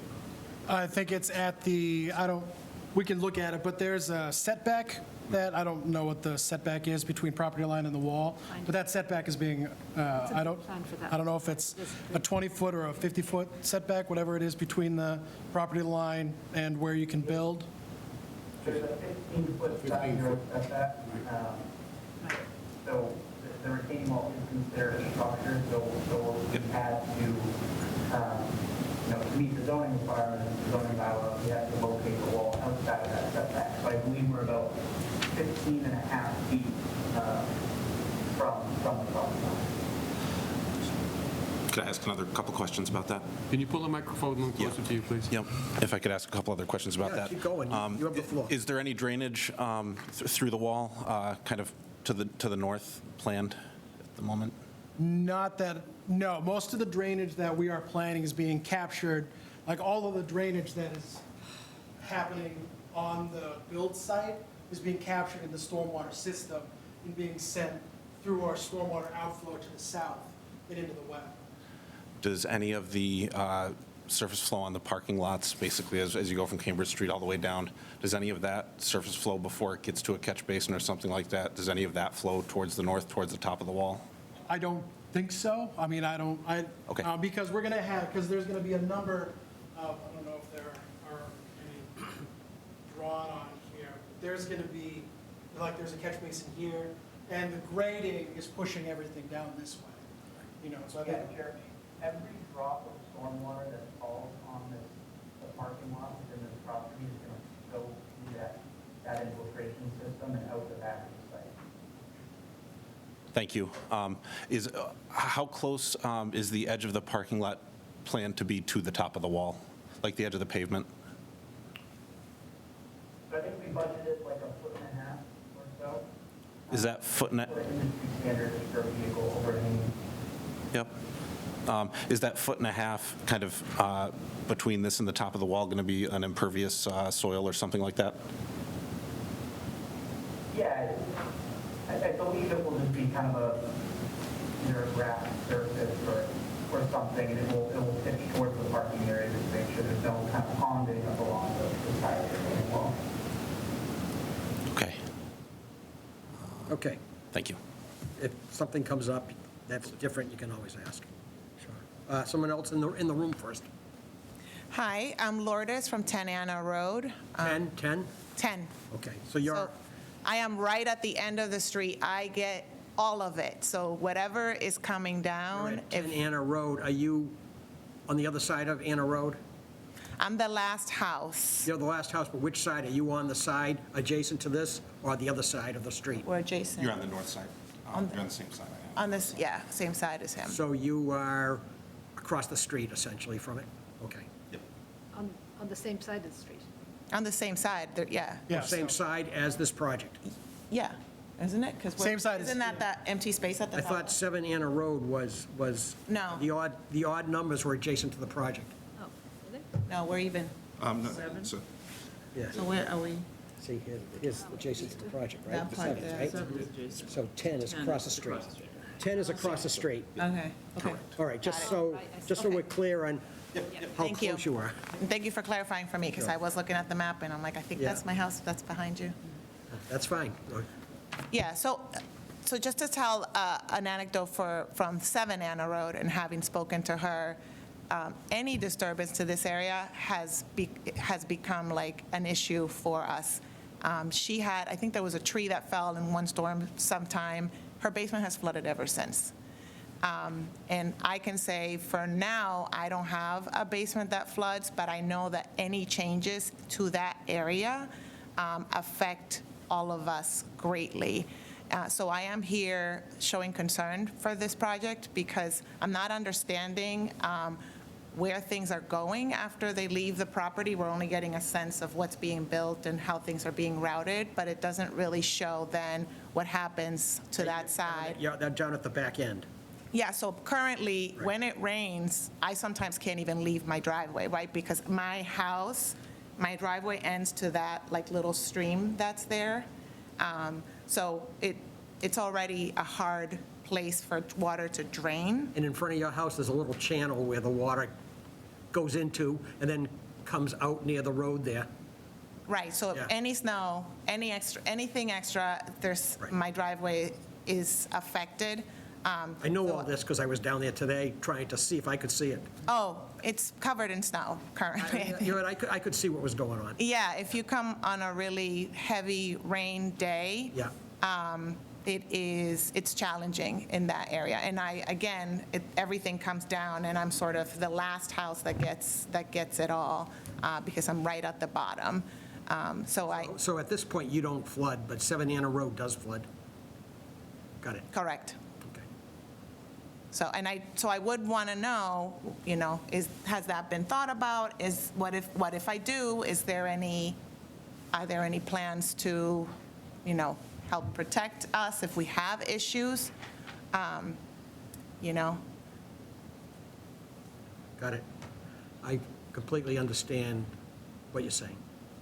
Okay, we're actually, after everyone speaks, the commission's going to talk a little bit. One of the topics I wanted to talk about is what's happening down that back end a little bit. Okay, so, anyone else here would like to speak?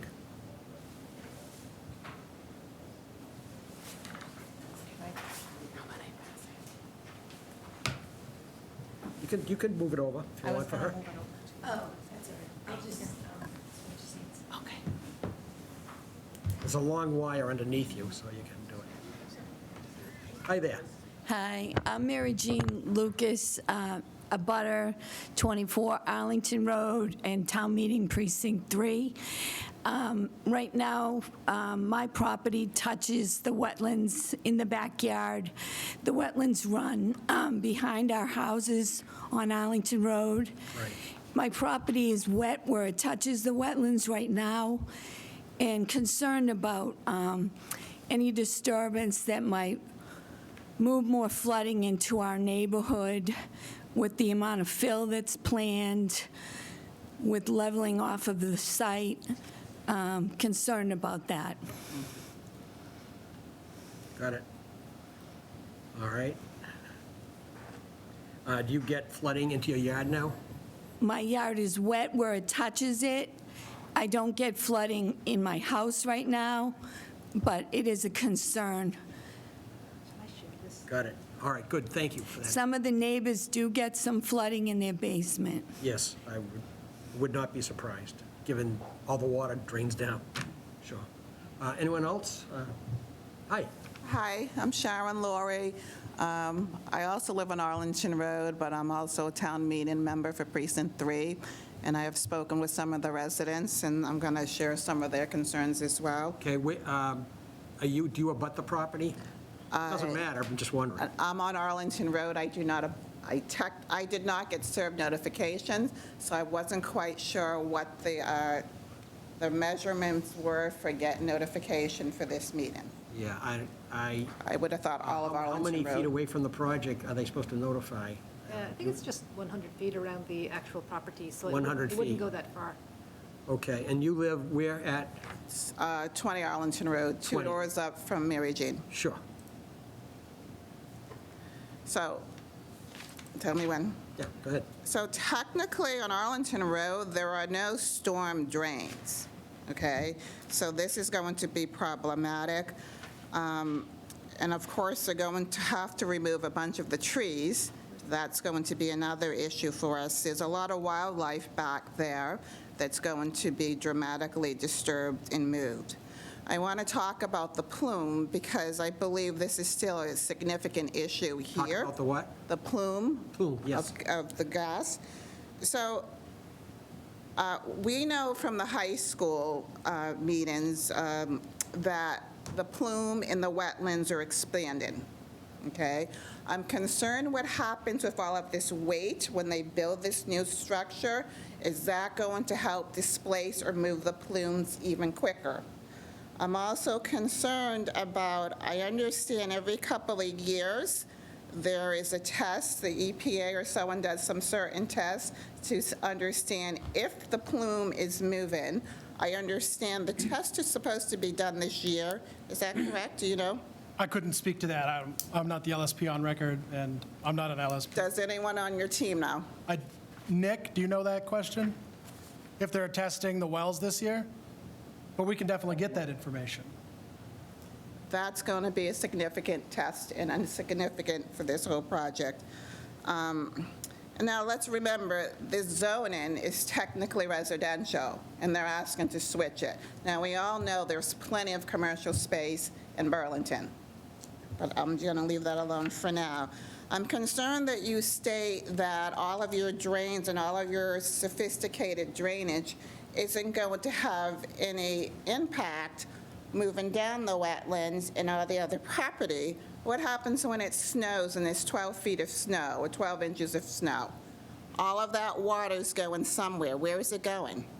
Well, so if we get a storm, like we got this recently, that dumped a good 1.5 to 2 feet of snow, because of the limits of the property, we can't just plow it off to the side. And so a snow removal plan is being worked on, because that was something that was brought up during the planning board meeting was, what are you going to do with snow? And so there's a snow removal plan being worked on to actually remove that snow off the site, because you can't just move it because it's such a tight parking lot that you can't put it anywhere. And so you're not going to have, hundreds of cubic feet of snow just sitting there and melting. And we're not going to dump it over the side or anything like that. We're going to, come in and truck it out and put it, wherever snow is dumped in Burlington. I have no idea. So that's the plan. What is the time frame for that plan? Because it makes a difference. Because if that stuff sits for a day or two and a little bit of it starts to melt, then there's a problem for people on Anna Road and Arlington Road. Well, any of that snow melt that will happen will be happening on the property, and so that will just melt into our stormwater system and go out our planned stormwater route. It's not going to, it's not going to melt and then go out. It should go down and melt into our stormwater system. I think you guys are making a bunch of assumptions on things, and I find that disturbing because these residents need to have some assurances. And I don't feel good about what I've heard today, and I would hope that this committee understands, and I truly know you do understand, this is a major issue. The plume is a major issue. It is moving. It is clearly moving. And why do we need to contaminate everything? And to have all of this stuff go up onto Cambridge Street? Because it sounds to me like you're rerouting everything to Cambridge Street, the drainage. Is that true? No. Okay. And there's always going to be some sort of an overflow. So the overflow impacts the residents. And you can't help that, because when you say mitigating the stormwaters, yeah, you're going to try, and that's great. But in the process, their homes can get destroyed. And like Lord has said, what recourse do they have? Are you going to set up a fund? So if there is flooding, she has no flooding at this point, are you willing to pay whatever it takes to mitigate that issue for her and the other residents on Arlington Road and on Anna Road? And I don't mean to sound obnoxious, but this is their home. I understand. This is their home, and they don't have, I'm understanding it's $20,000 or so to come up with some elaborate plans when you have water issues, $10,000 to $20,000, that's what I heard. And I simply know this because I've done a lot of work with the high school, and there was issues. So until they can give us concrete information, I hear a lot of assumptions, and, a 2-year rainstorm, you're saying 4 inches. I don't think that's a practical number to even use. Well, in our stormwater report, we have much more than just we have 2-year, 10-year, 25-year, 50-year, and a 100-year plan, and it shows that our stormwater plan is enough to capture that kind of rainfall. And so these are not assumptions. We have used the tools of the trade and best management practices to be able to capture that kind of influx of water and direct it appropriately. And to your point, like with the snow, you're absolutely right.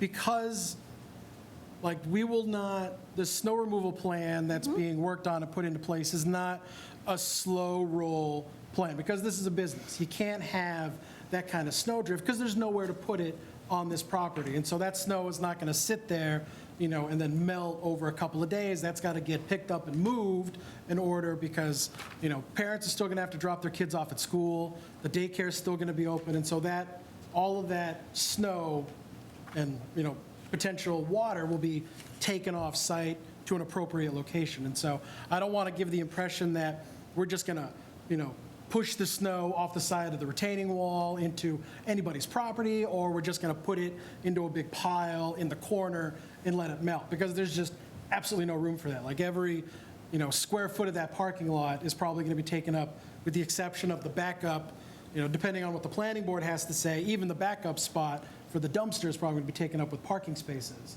And so there's not going to be any, there's not going to be any space for this snow to sit there. This isn't going to, the retaining walls do not go higher than our parking lot. And so we can't just push this stuff up against a wall and just let it sit there and take care of itself. That's got to get picked up, taken away.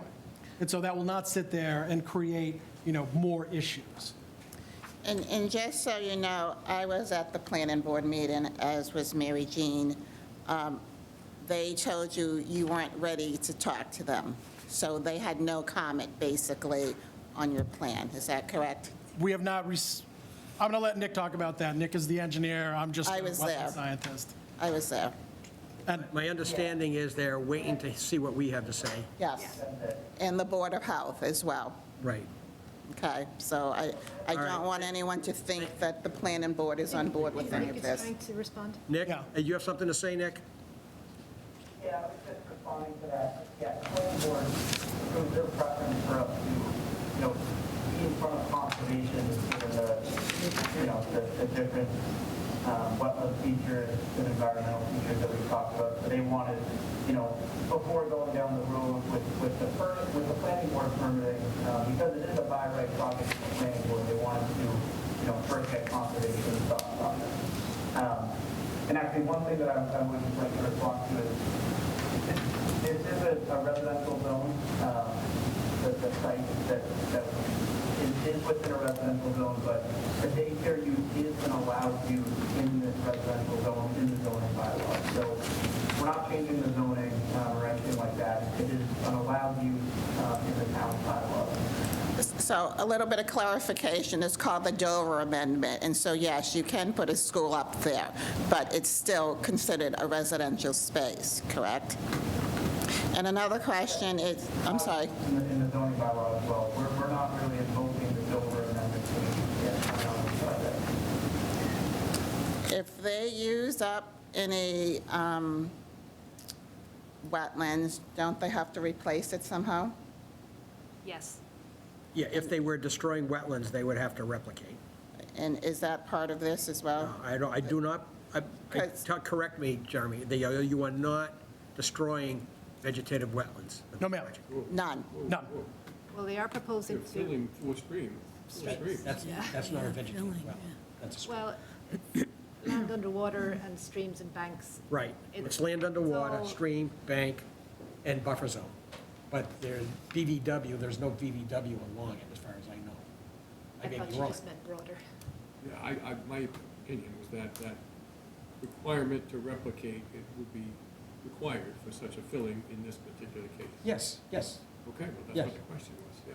Yes. And you're getting into semantics, but the point of the question is, they are filling in some resource areas that must be replicated by law. Yes, Okay. I agree with you.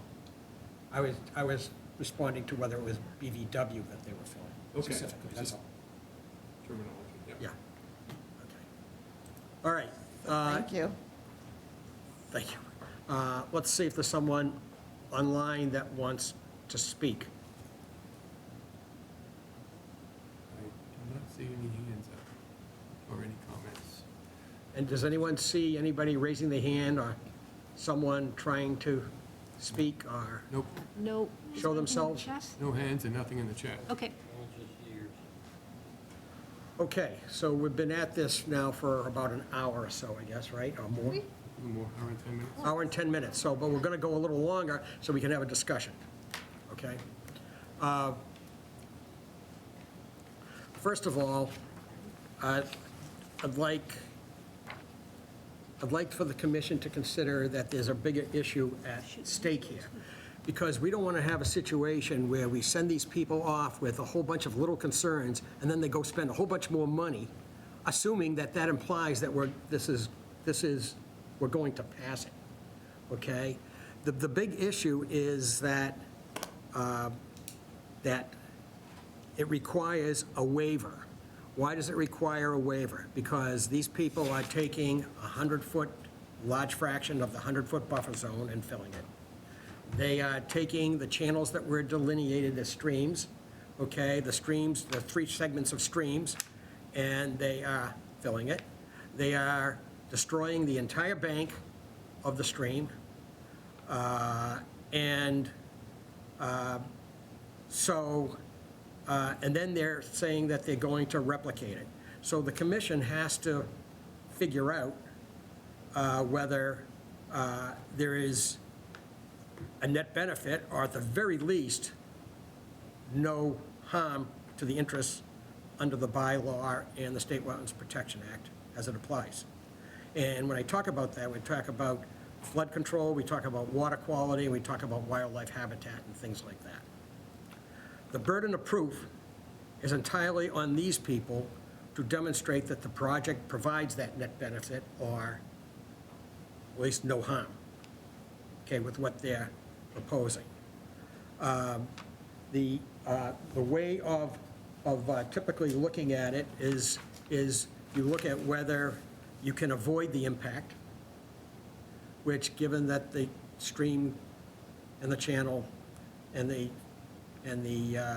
buffer zone go straight down the middle, that's going to be hard to do. The alternative, can they minimize it? I don't know, they haven't talked about that, but I don't know if anything can be minimized. And then, the main thing we're talking about is mitigation. Now, with respect to mitigation, in terms of, we have, if one reason for granting a waiver that we've had is that there's an overriding public interest. I don't know. I mean, I'm not sure there is, but, and the other way of looking at it is that you're causing no significant impact. Okay, so the situation that we have here is the existing condition, as I understand it, is we have a source of water, and to me, it's not clear whether the upper wetland is benefiting from that water or not.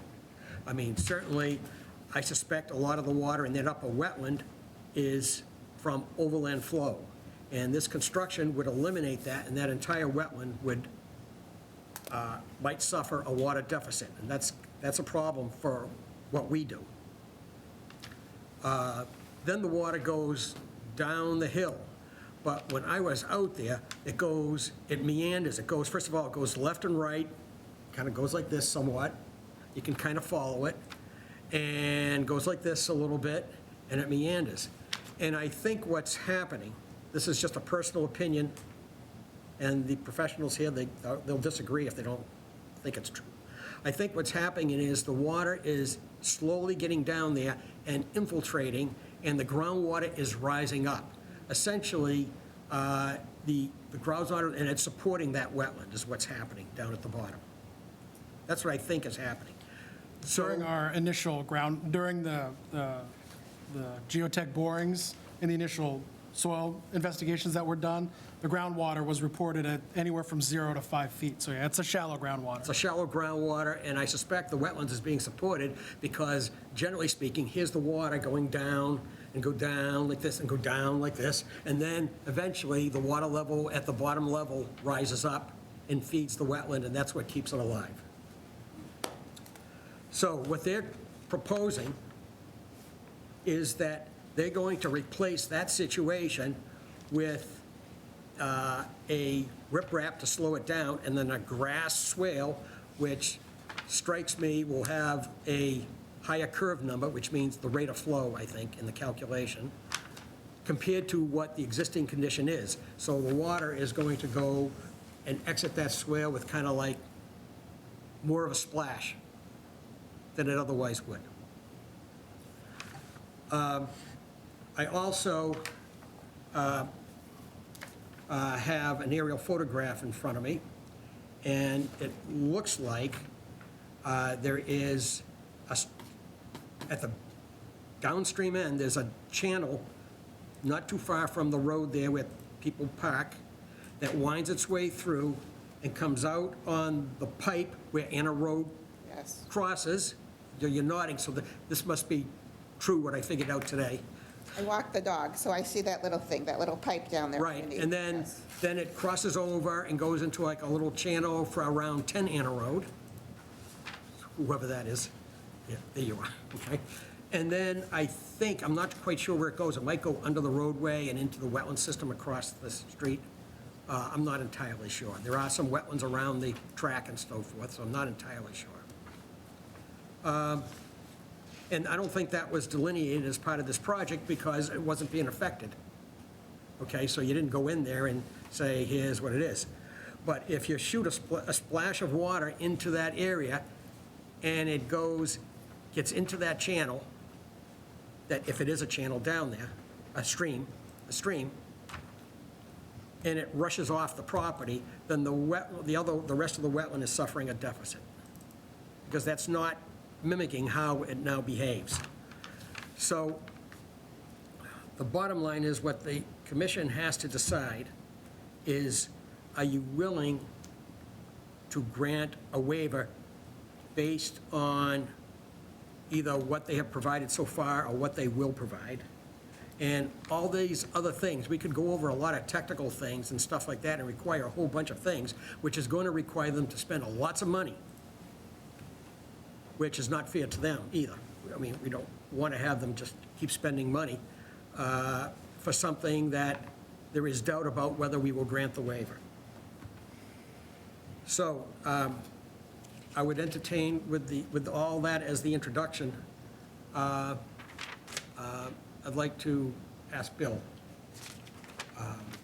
Can I jump in just real quick? You can. So one of the things we can do, so when we designed this system, we designed it so that the water coming onto the site, the idea was that we didn't change the surface flow getting to the wetland.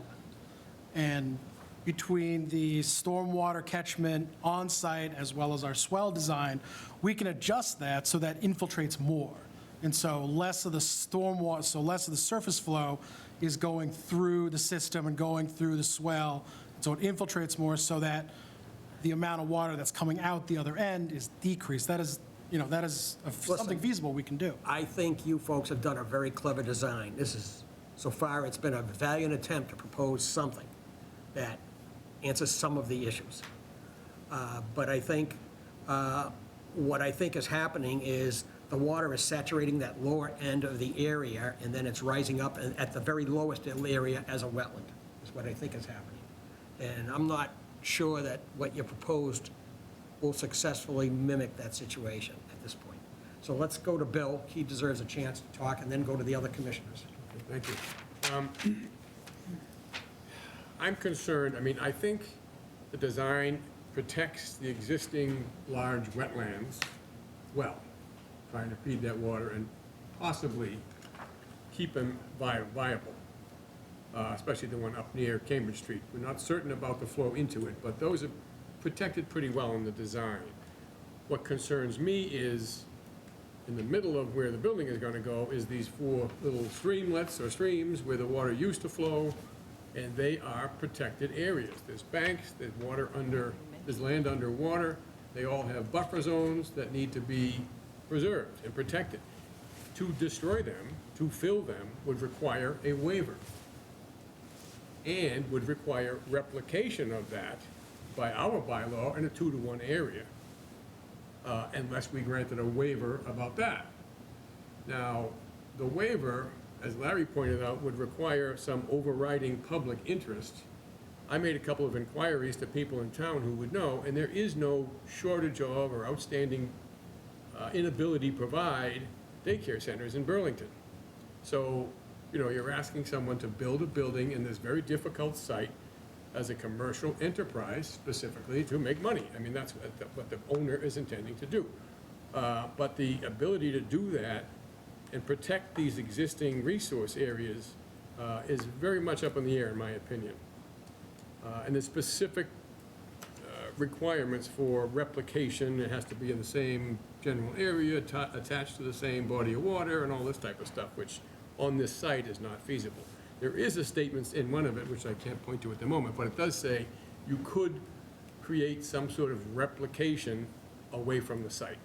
In another location, you could create a new wetland to make up for what you've destroyed doing this.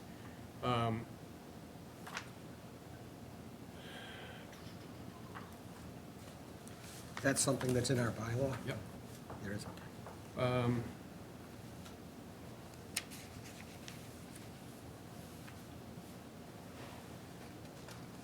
think, at the moment,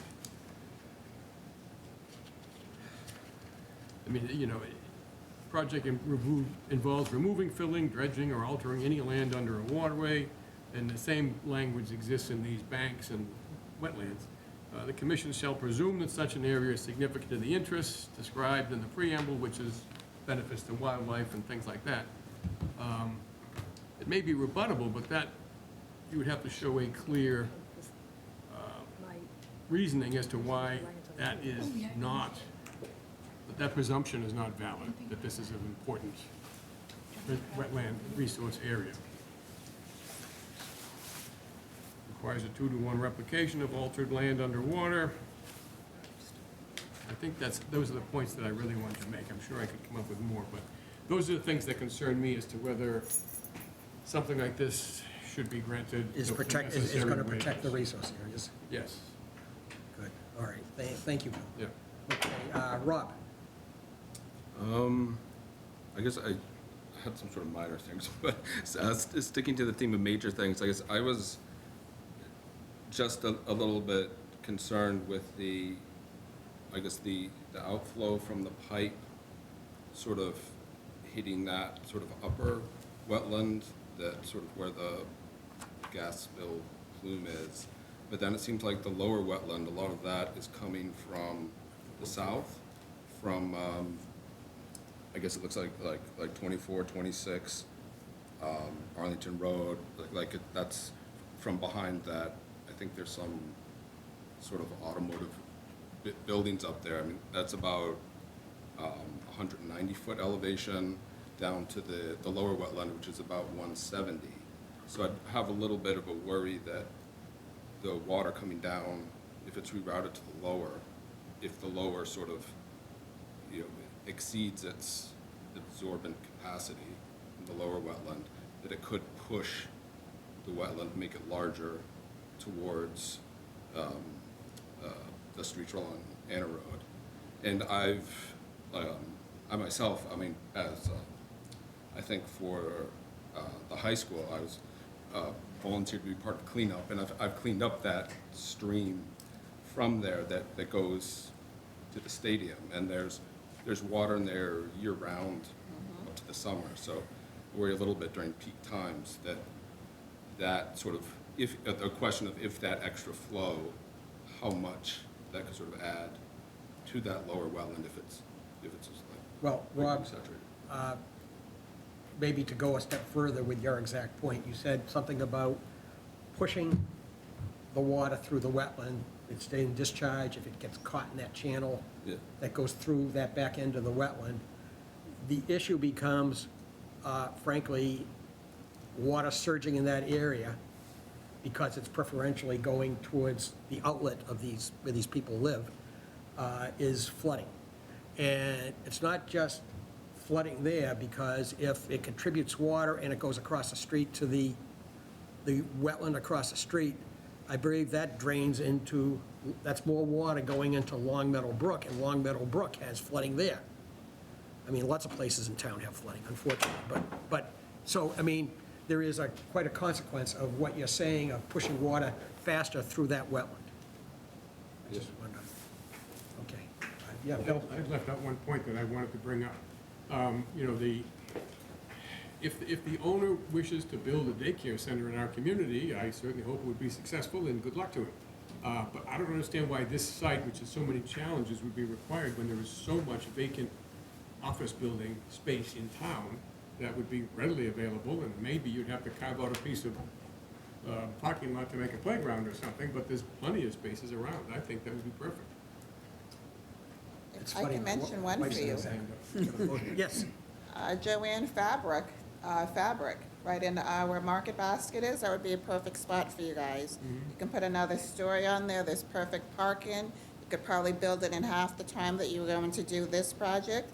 You don't have to worry about any feedback or any resistance from the community. Well, we could probably run through a dozen of these Well, I'm empty just- areas. I was there today, you know, and then on Mall Road, there's stuff, South Bedford Street. I Right, mean, right, okay, all right. Well, it's not our role to tell the applicant to go someplace else. We're not doing that. Understood. Okay. Sorry. Thank you. All right. Kent? No, I mean, I agree with Bill. I mean, it's like it's gonna make it really hard, like with Forest, you're basically putting this building, I mean, it's like 30-some parking spots. And I know like from around town, just sticking to snow removal, I mean, people, a lot of these businesses say that they're gonna clear and they do as much as they can, but if you get 2 feet of snow, that's very hard and they don't completely remove it. Now, if you're shoehorning this in, like that's, you know, I know you said it would be immediately removed, but that's very difficult. It's like just, I have concerns on that site. I mean, I know it's not our job, we can't really say, you know, based on, but I can tell you, I did talk to a woman who worked today that lives on the Woburn side, who used to live in Burlington, and it's already a clustered area to begin with, and you're shoehorning that in there. I mean, that's not really our piece to, you know, to weigh in on that, but it's more, but I agree with Bill, like, it's really hard to, you can replicate, but I think it's gonna be very difficult with that size of a project going in there to do that. I think it's really hard to do that. Okay. And I think it's, I think you guys hit the nail on the head, like, it's what's the greater, you know, for that. So to be able to do that, does that meet that test? I think that's like I think both of you guys pointed out, that's the. We'll go next to finish the left-hand side. I'd like to go to Sadie.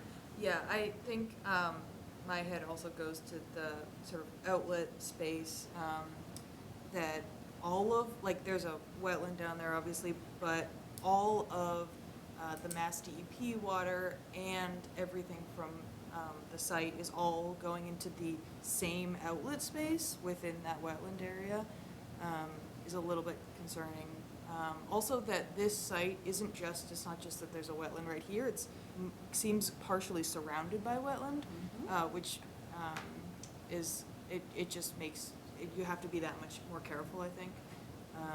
And I also wonder about the downstream elevation and how that sort of, like if there is flooding concerns there, how much higher of a risk that is for the folks who have homes there. And if it's sort of, the water's more likely to sort of go towards their homes rather than other areas in the surrounding area. Thank you. All right. All right, I'll go with Ed and then finally Sarah. My theory is that anybody that goes into these kind of projects, you're dealing with the immediate area of the project itself. Almost every one that I've watched, including right in my area, a lot of water's been somewhat coming heavier from the originator. Like I can look at Oracle. You know, that water is still coming down, but it's now coming down on a nice platform of asphalt where it was kind of dirt and asphalt. Before that, slowed it down. Now it's coming down like a river. The end result is Blanchard and Muller, you're seeing the flood that still hits 4 drains. There was 2. Well, so you've got 4 drains now, so it's supposedly taking the water and dispersing it away from that intersection. But the other side of the road's got a pipe this big that hasn't changed. And it's the end result every time that's really suffering. And I'm trying to see how this is different, and it just seems like the wetlands is gonna see more. even though you found ways to slow it down to get there. The concern I have is you gotta look all the way through. And something else has to be added to it to fix it, to make it better. I don't know what that is.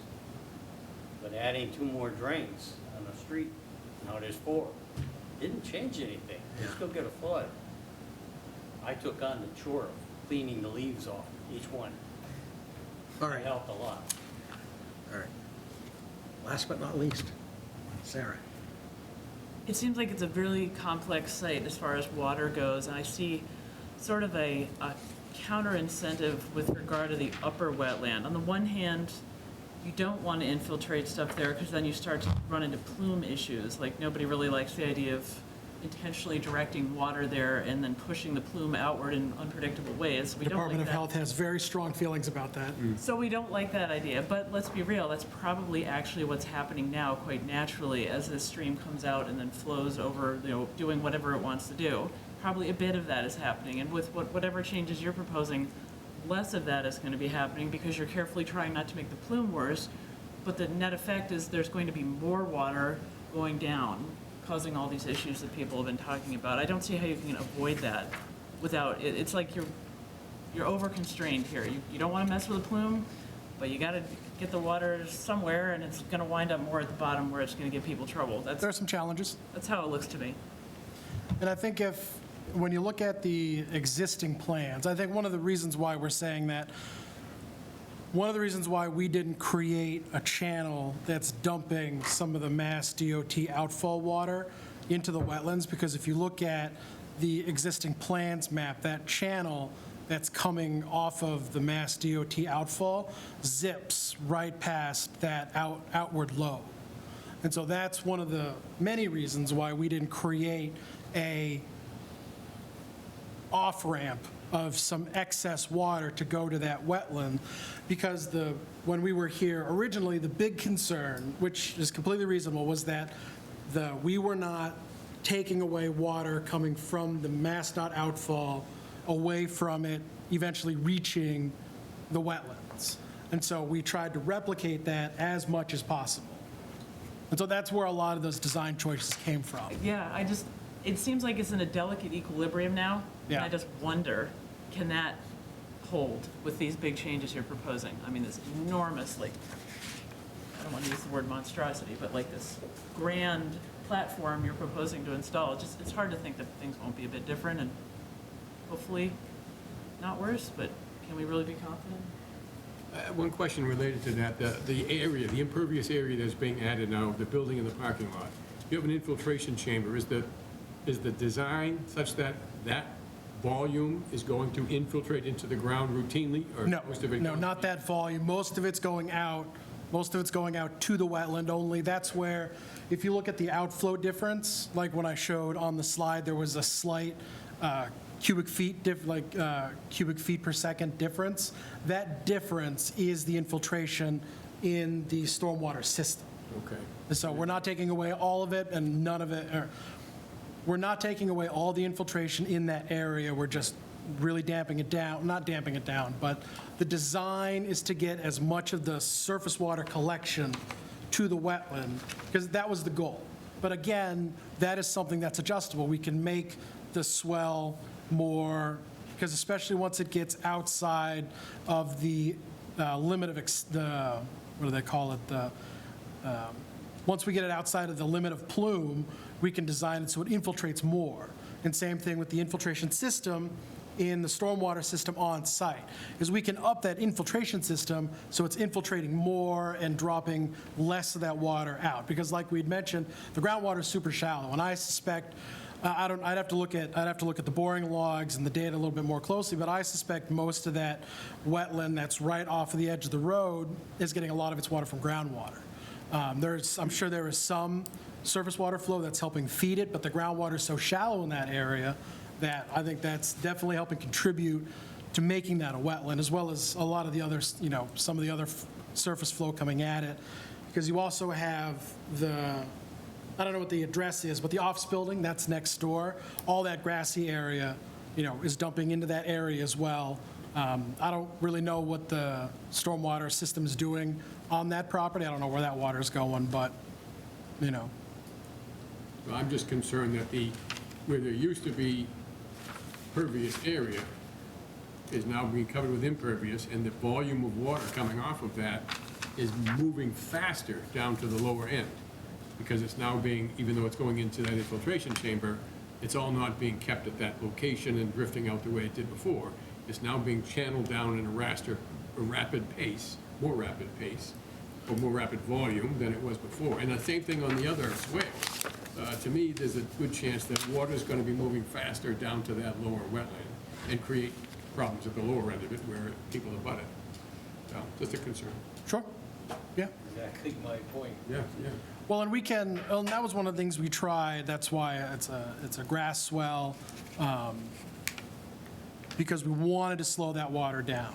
And because not only did we want to keep it from rushing down to that area, and that's one of the things that we can do, is that if one of the concerns is that this water is going to come rushing down this swell and just dump into this wetland, we can add at the other end of this swell some more riprap to where it's going to really slow that water down so it's not pulsing as fast into that wetland. Same thing with the, you know, where the stormwater outflow is for the building, you know, it's coming up against a riprap apron, which is really going to slow that water down.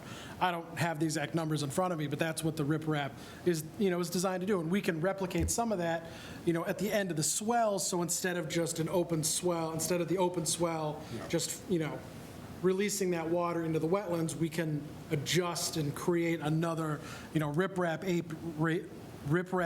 apron at the end of that swell to again slow that water down again, so it infiltrates a little bit. It's going to be way outside the plume at that point, so we don't have to worry about the infiltration, and whatever doesn't infiltrate will be slowed down and released to the wetland. So I mean, those are definitely designs that we can incorporate, you know, those are changes in the designs we can incorporate.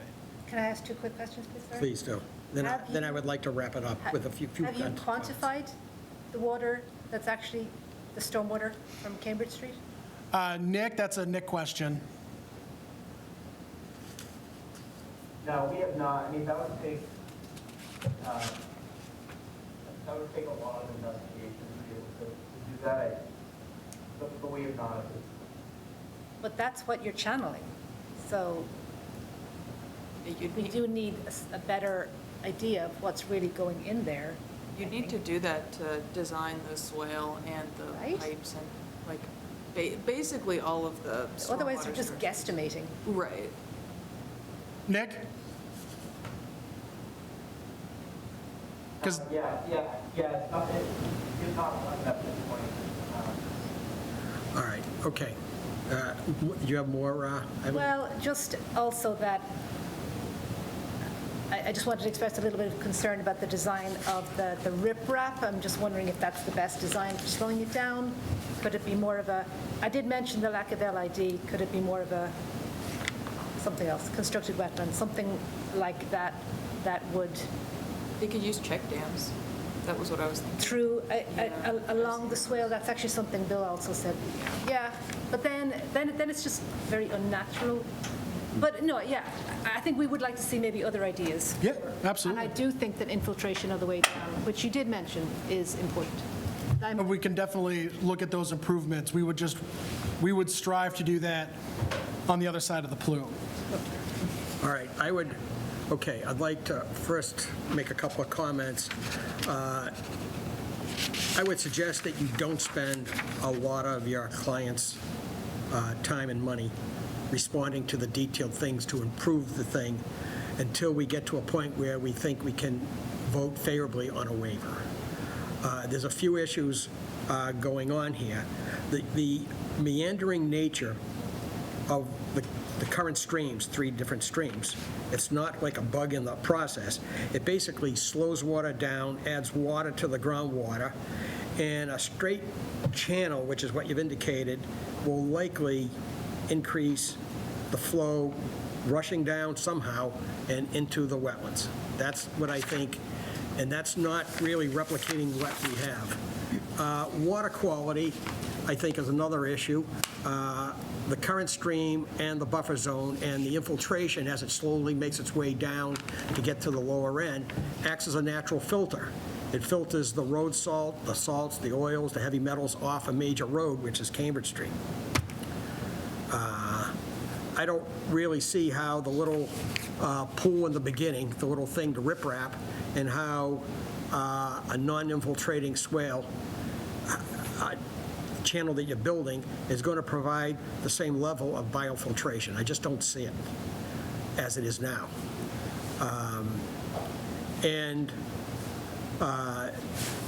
Do you need a forebay or a bioswale before the water enters the channel? All I can say is right now, dirty water comes down. It slowly makes its way like this, meanders through the site. A lot of it, I think, is infiltrating as it goes, and the clean water comes up through the soil and feeds the wetland. That's the way it works now. And I don't see the same amount of water quality is going to happen with the current arrangement.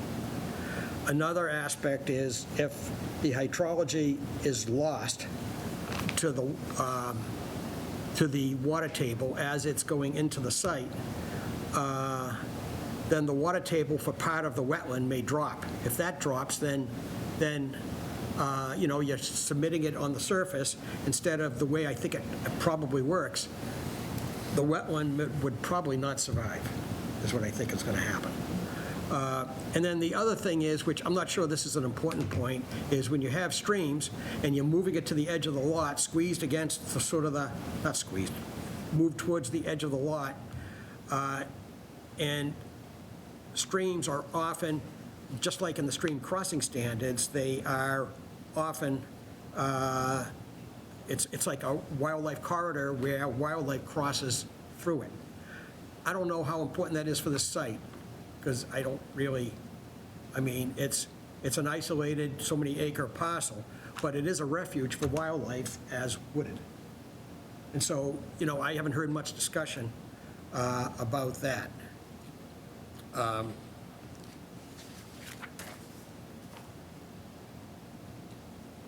So changes in the water table, changes in the water quality, changes in the drainage characteristics from the way it exists now and the way it works, changes in the water flow pattern from the way hydrology is getting to the wetland.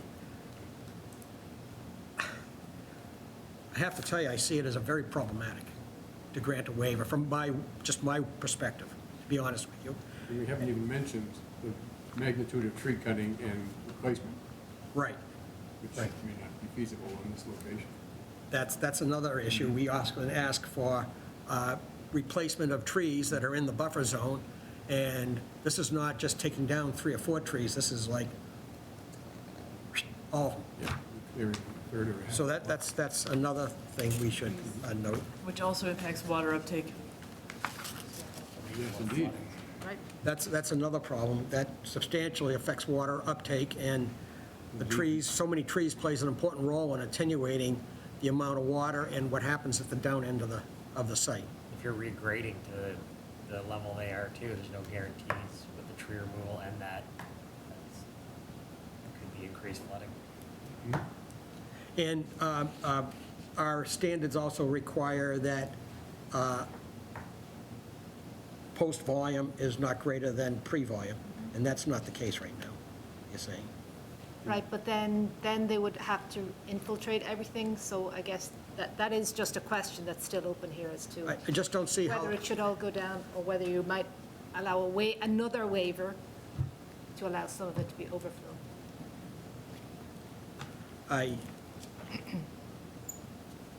This is a very difficult site. The reason why this site has remained forested for such a long period of time, it's not that people haven't thought of developing it, but this is very complicated, very problematic for us. It's one of the more difficult sites that we've been asked to consider to completely allow the filling of a land underwater, stream bank, complete buffer zone, remove all the trees, and then replace it with a channel.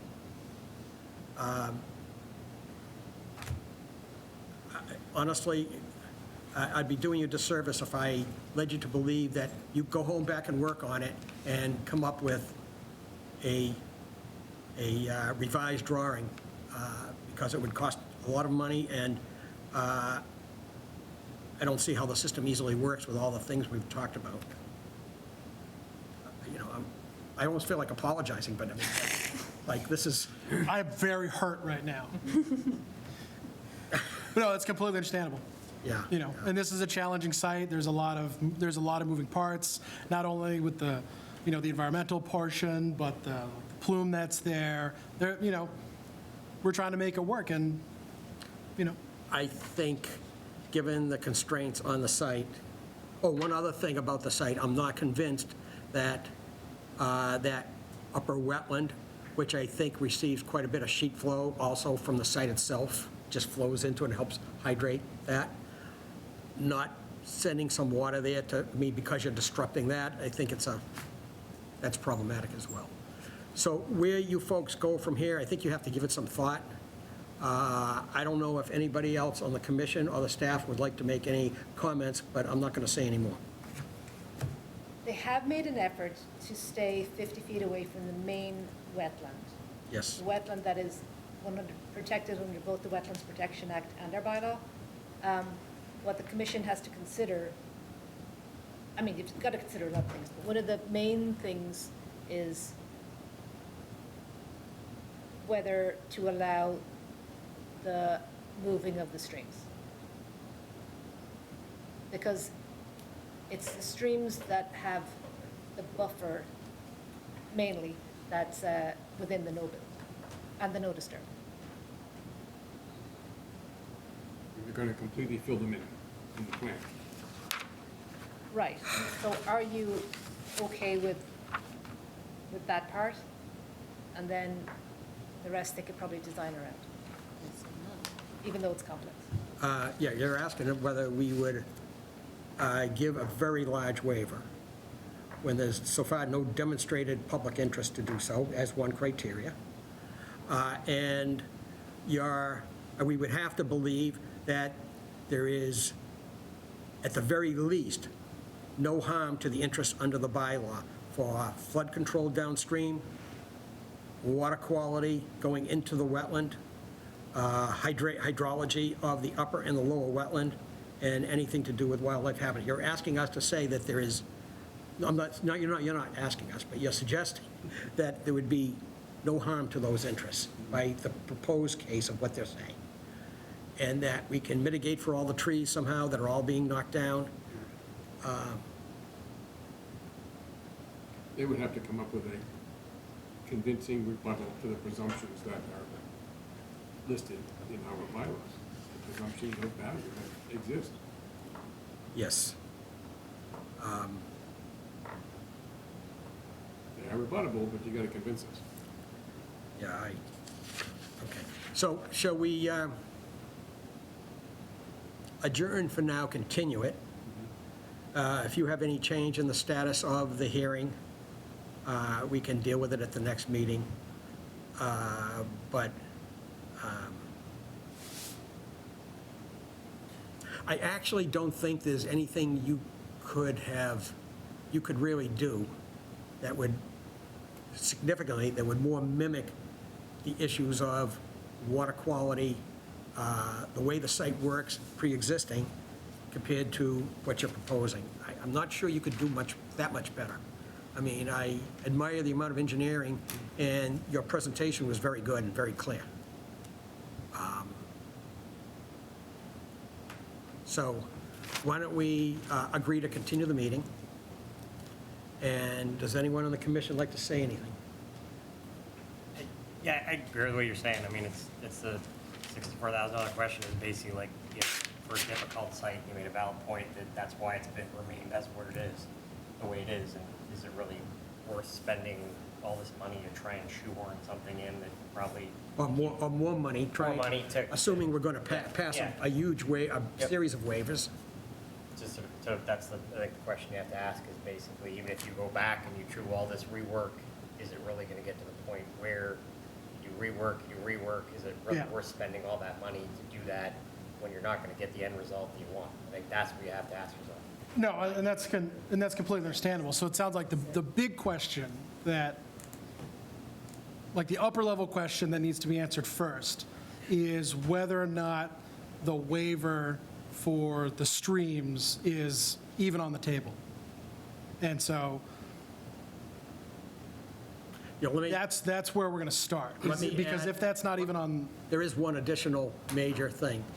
It's our problem, not yours, is if we give a waiver that big to destroy all those trees, yep, to destroy and fill the streams, to destroy the banks that the streams get confined in, and all that stuff. That kind of a waiver is inconsistent with anything we have done before, okay? And, you know, and believe me, people out there in the web sphere somewhere, they're watching this stuff. Yeah. Okay, and the people that come before us, commercial interests on a regular basis, say, well, you did it for them. I mean, I know it's a big ask, but if you did it for them, why can't you do it for me? And that's a big problem for us, because we try very hard, the commission and all the commissioners here, try very hard that we make decisions that are consistent. And we don't show favor or disfavor to anybody based on who they are or whatever the case. absolutely. And so I guess the question is for continuing it to the next meeting, which I am all about. I love coming back here.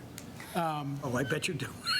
The touch screen. Just for the touchscreen alone. Is the continuance to the next meeting just to give you folks a chance to sort of discuss it amongst yourselves, figure out where you sit and the possibilities, and then we're going to come back next meeting and go from there? Well- Or are there things that we can bring to that next meeting?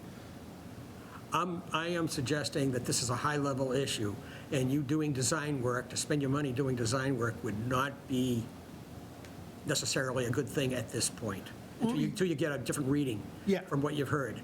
And as far as us caucusing outside the meeting, and actually, as you know from the open meeting laws, that's not allowed. We can't- Okay, sure. I can't Yeah. really Yep. call each one of these people up and say, well, how are you going to vote? Well, that's, I didn't mean it like that. But, and so I guess for the continuance meeting and coming back the following meeting, so I'm not talking about, spending tons of money, doing completely redesigns, but we can come back with some different concepts and some different changes and some answers to those questions to, some of the different concerns you have for that waiver. Does that still leave the door open for that waiver, or that's what Well, I'm... let me just say, when we continue this, at that point, you can read the room as well as I can.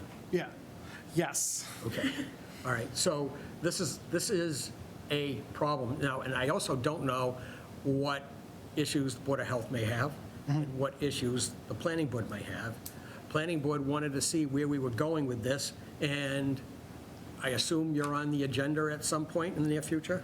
I would imagine we're on the agenda for the very next meeting. And when is that? I don't know. Nick, when's the next planning board meeting? I don't think they're on that. I don't know. They're not on it. Do you We're not know, on. Eileen, when the next Planning Board meeting is? Probably Isn't it next week. Thursday? Yeah. Next Thursday? Let me look at the calendar. Presumably a week from today in this room at this time. I don't know whether they're on the agenda. Oh, I have no idea if they are or not. Well, I'm a liar. I thought we were on the agenda. I apologize. No, I'm not saying you're not, I just don't, Oh, okay. I'm not saying that at all. Yeah, they must be. I'm just going to stop talking, because I have. They're on the 19th. What's that? The 19th, is it before our meeting? Yeah, I know, but we just don't know if they're on the agenda. Okay, did they post an agenda yet? I doubt it. Right. Well, you may want to get a reading from them before you come back to us, whenever that Sure. is. Absolutely. That would be, so at the very least, we can continue it. You folks can caucus among yourselves over what you think, how much more time and money you want to put into this, based on where things stand, and the staff will be looking at it more in the meantime. All right, so, I think his idea of just high-level concepts and answering some of the questions is a good one.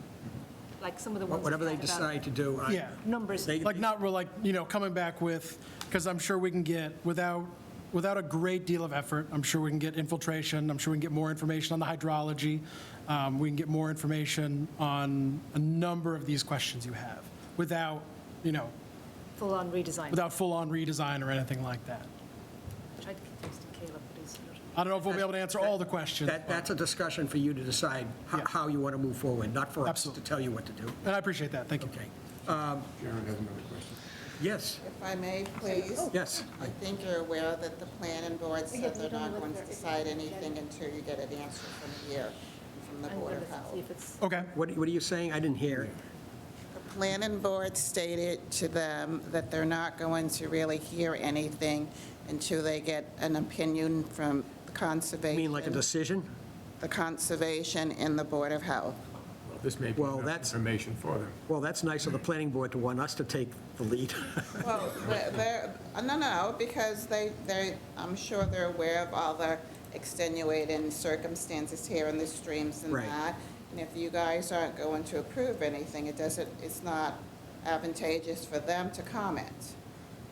And vice versa. we'll find out, I'm not sure. I'm not sure, I don't want to comment on, because sometimes when they comment, the plan has to change. All right, so we would need to know that as well. If that's, and then what the Board of Health says, we would need to know what they're saying as well. It's very helpful. And can we find out if someone's doing the test, to find out if the plume has moved? Because I believe it's supposed to be done this year. I don't know if your engineers know if someone is working on that now. that would be the LSP on record, and none of our organization is the LSP on record. Okay, very good. Listen, could I have a motion to continue the hearing for 0 Cambridge Street, Lot 35-115 for the Foxborough Learning Center to the meeting of February 26th? Is there a motion to that effect? So moved. Second. All in favor? 600. Now, you can always, if you decide the timing doesn't work and you want to come back to the next meeting, just so you know, is March 12th. Okay, Okay? I appreciate that. Thank you very much for your time, and thank you very much for listening to me. Thank you for, thank you for your effort. Thanks, We Fred. appreciate it. And thank you for coming out, and because a butter's opinions are just as valuable, so thank you for giving us your opinions and letting us know your concerns as well, because it's just as important, so thank you. Thank you, we appreciate that. Thank you. All right, have a good evening, folks. Thank you. Elena, are you going to be in here for a little bit, because I have return to senders to give you. Hopefully only about 3 or 4 minutes. I'm just running out of cards. Yes, I was just entering it to my.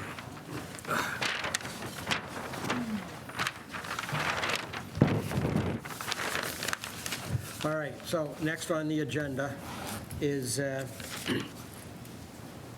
planning board comments. Are you, Well, we'll inform them, we'll give them the gist of what just happened this evening, just in that no decisions were made, we had a discussion, yes, we're and, still, I mean, the overall theme of that discussion was, here's how the pre-existing condition works and what they're proposing relates to that. That was a big issue. Subcommittee and staff reports, anybody have anything? How about other business? That's a very broad topic. I had something, but I'm not going to bring it up now because it's too late. I will send you guys an email to like preview it, and we'll talk about it the next time. You're right, it's past my bedtime, okay. Yeah. Upcoming meetings are February 26th, and the next one after that is March 12th. Is there a motion to adjourn the meeting? So moved. Second. All in favor? 600. All right, folks, thank you all.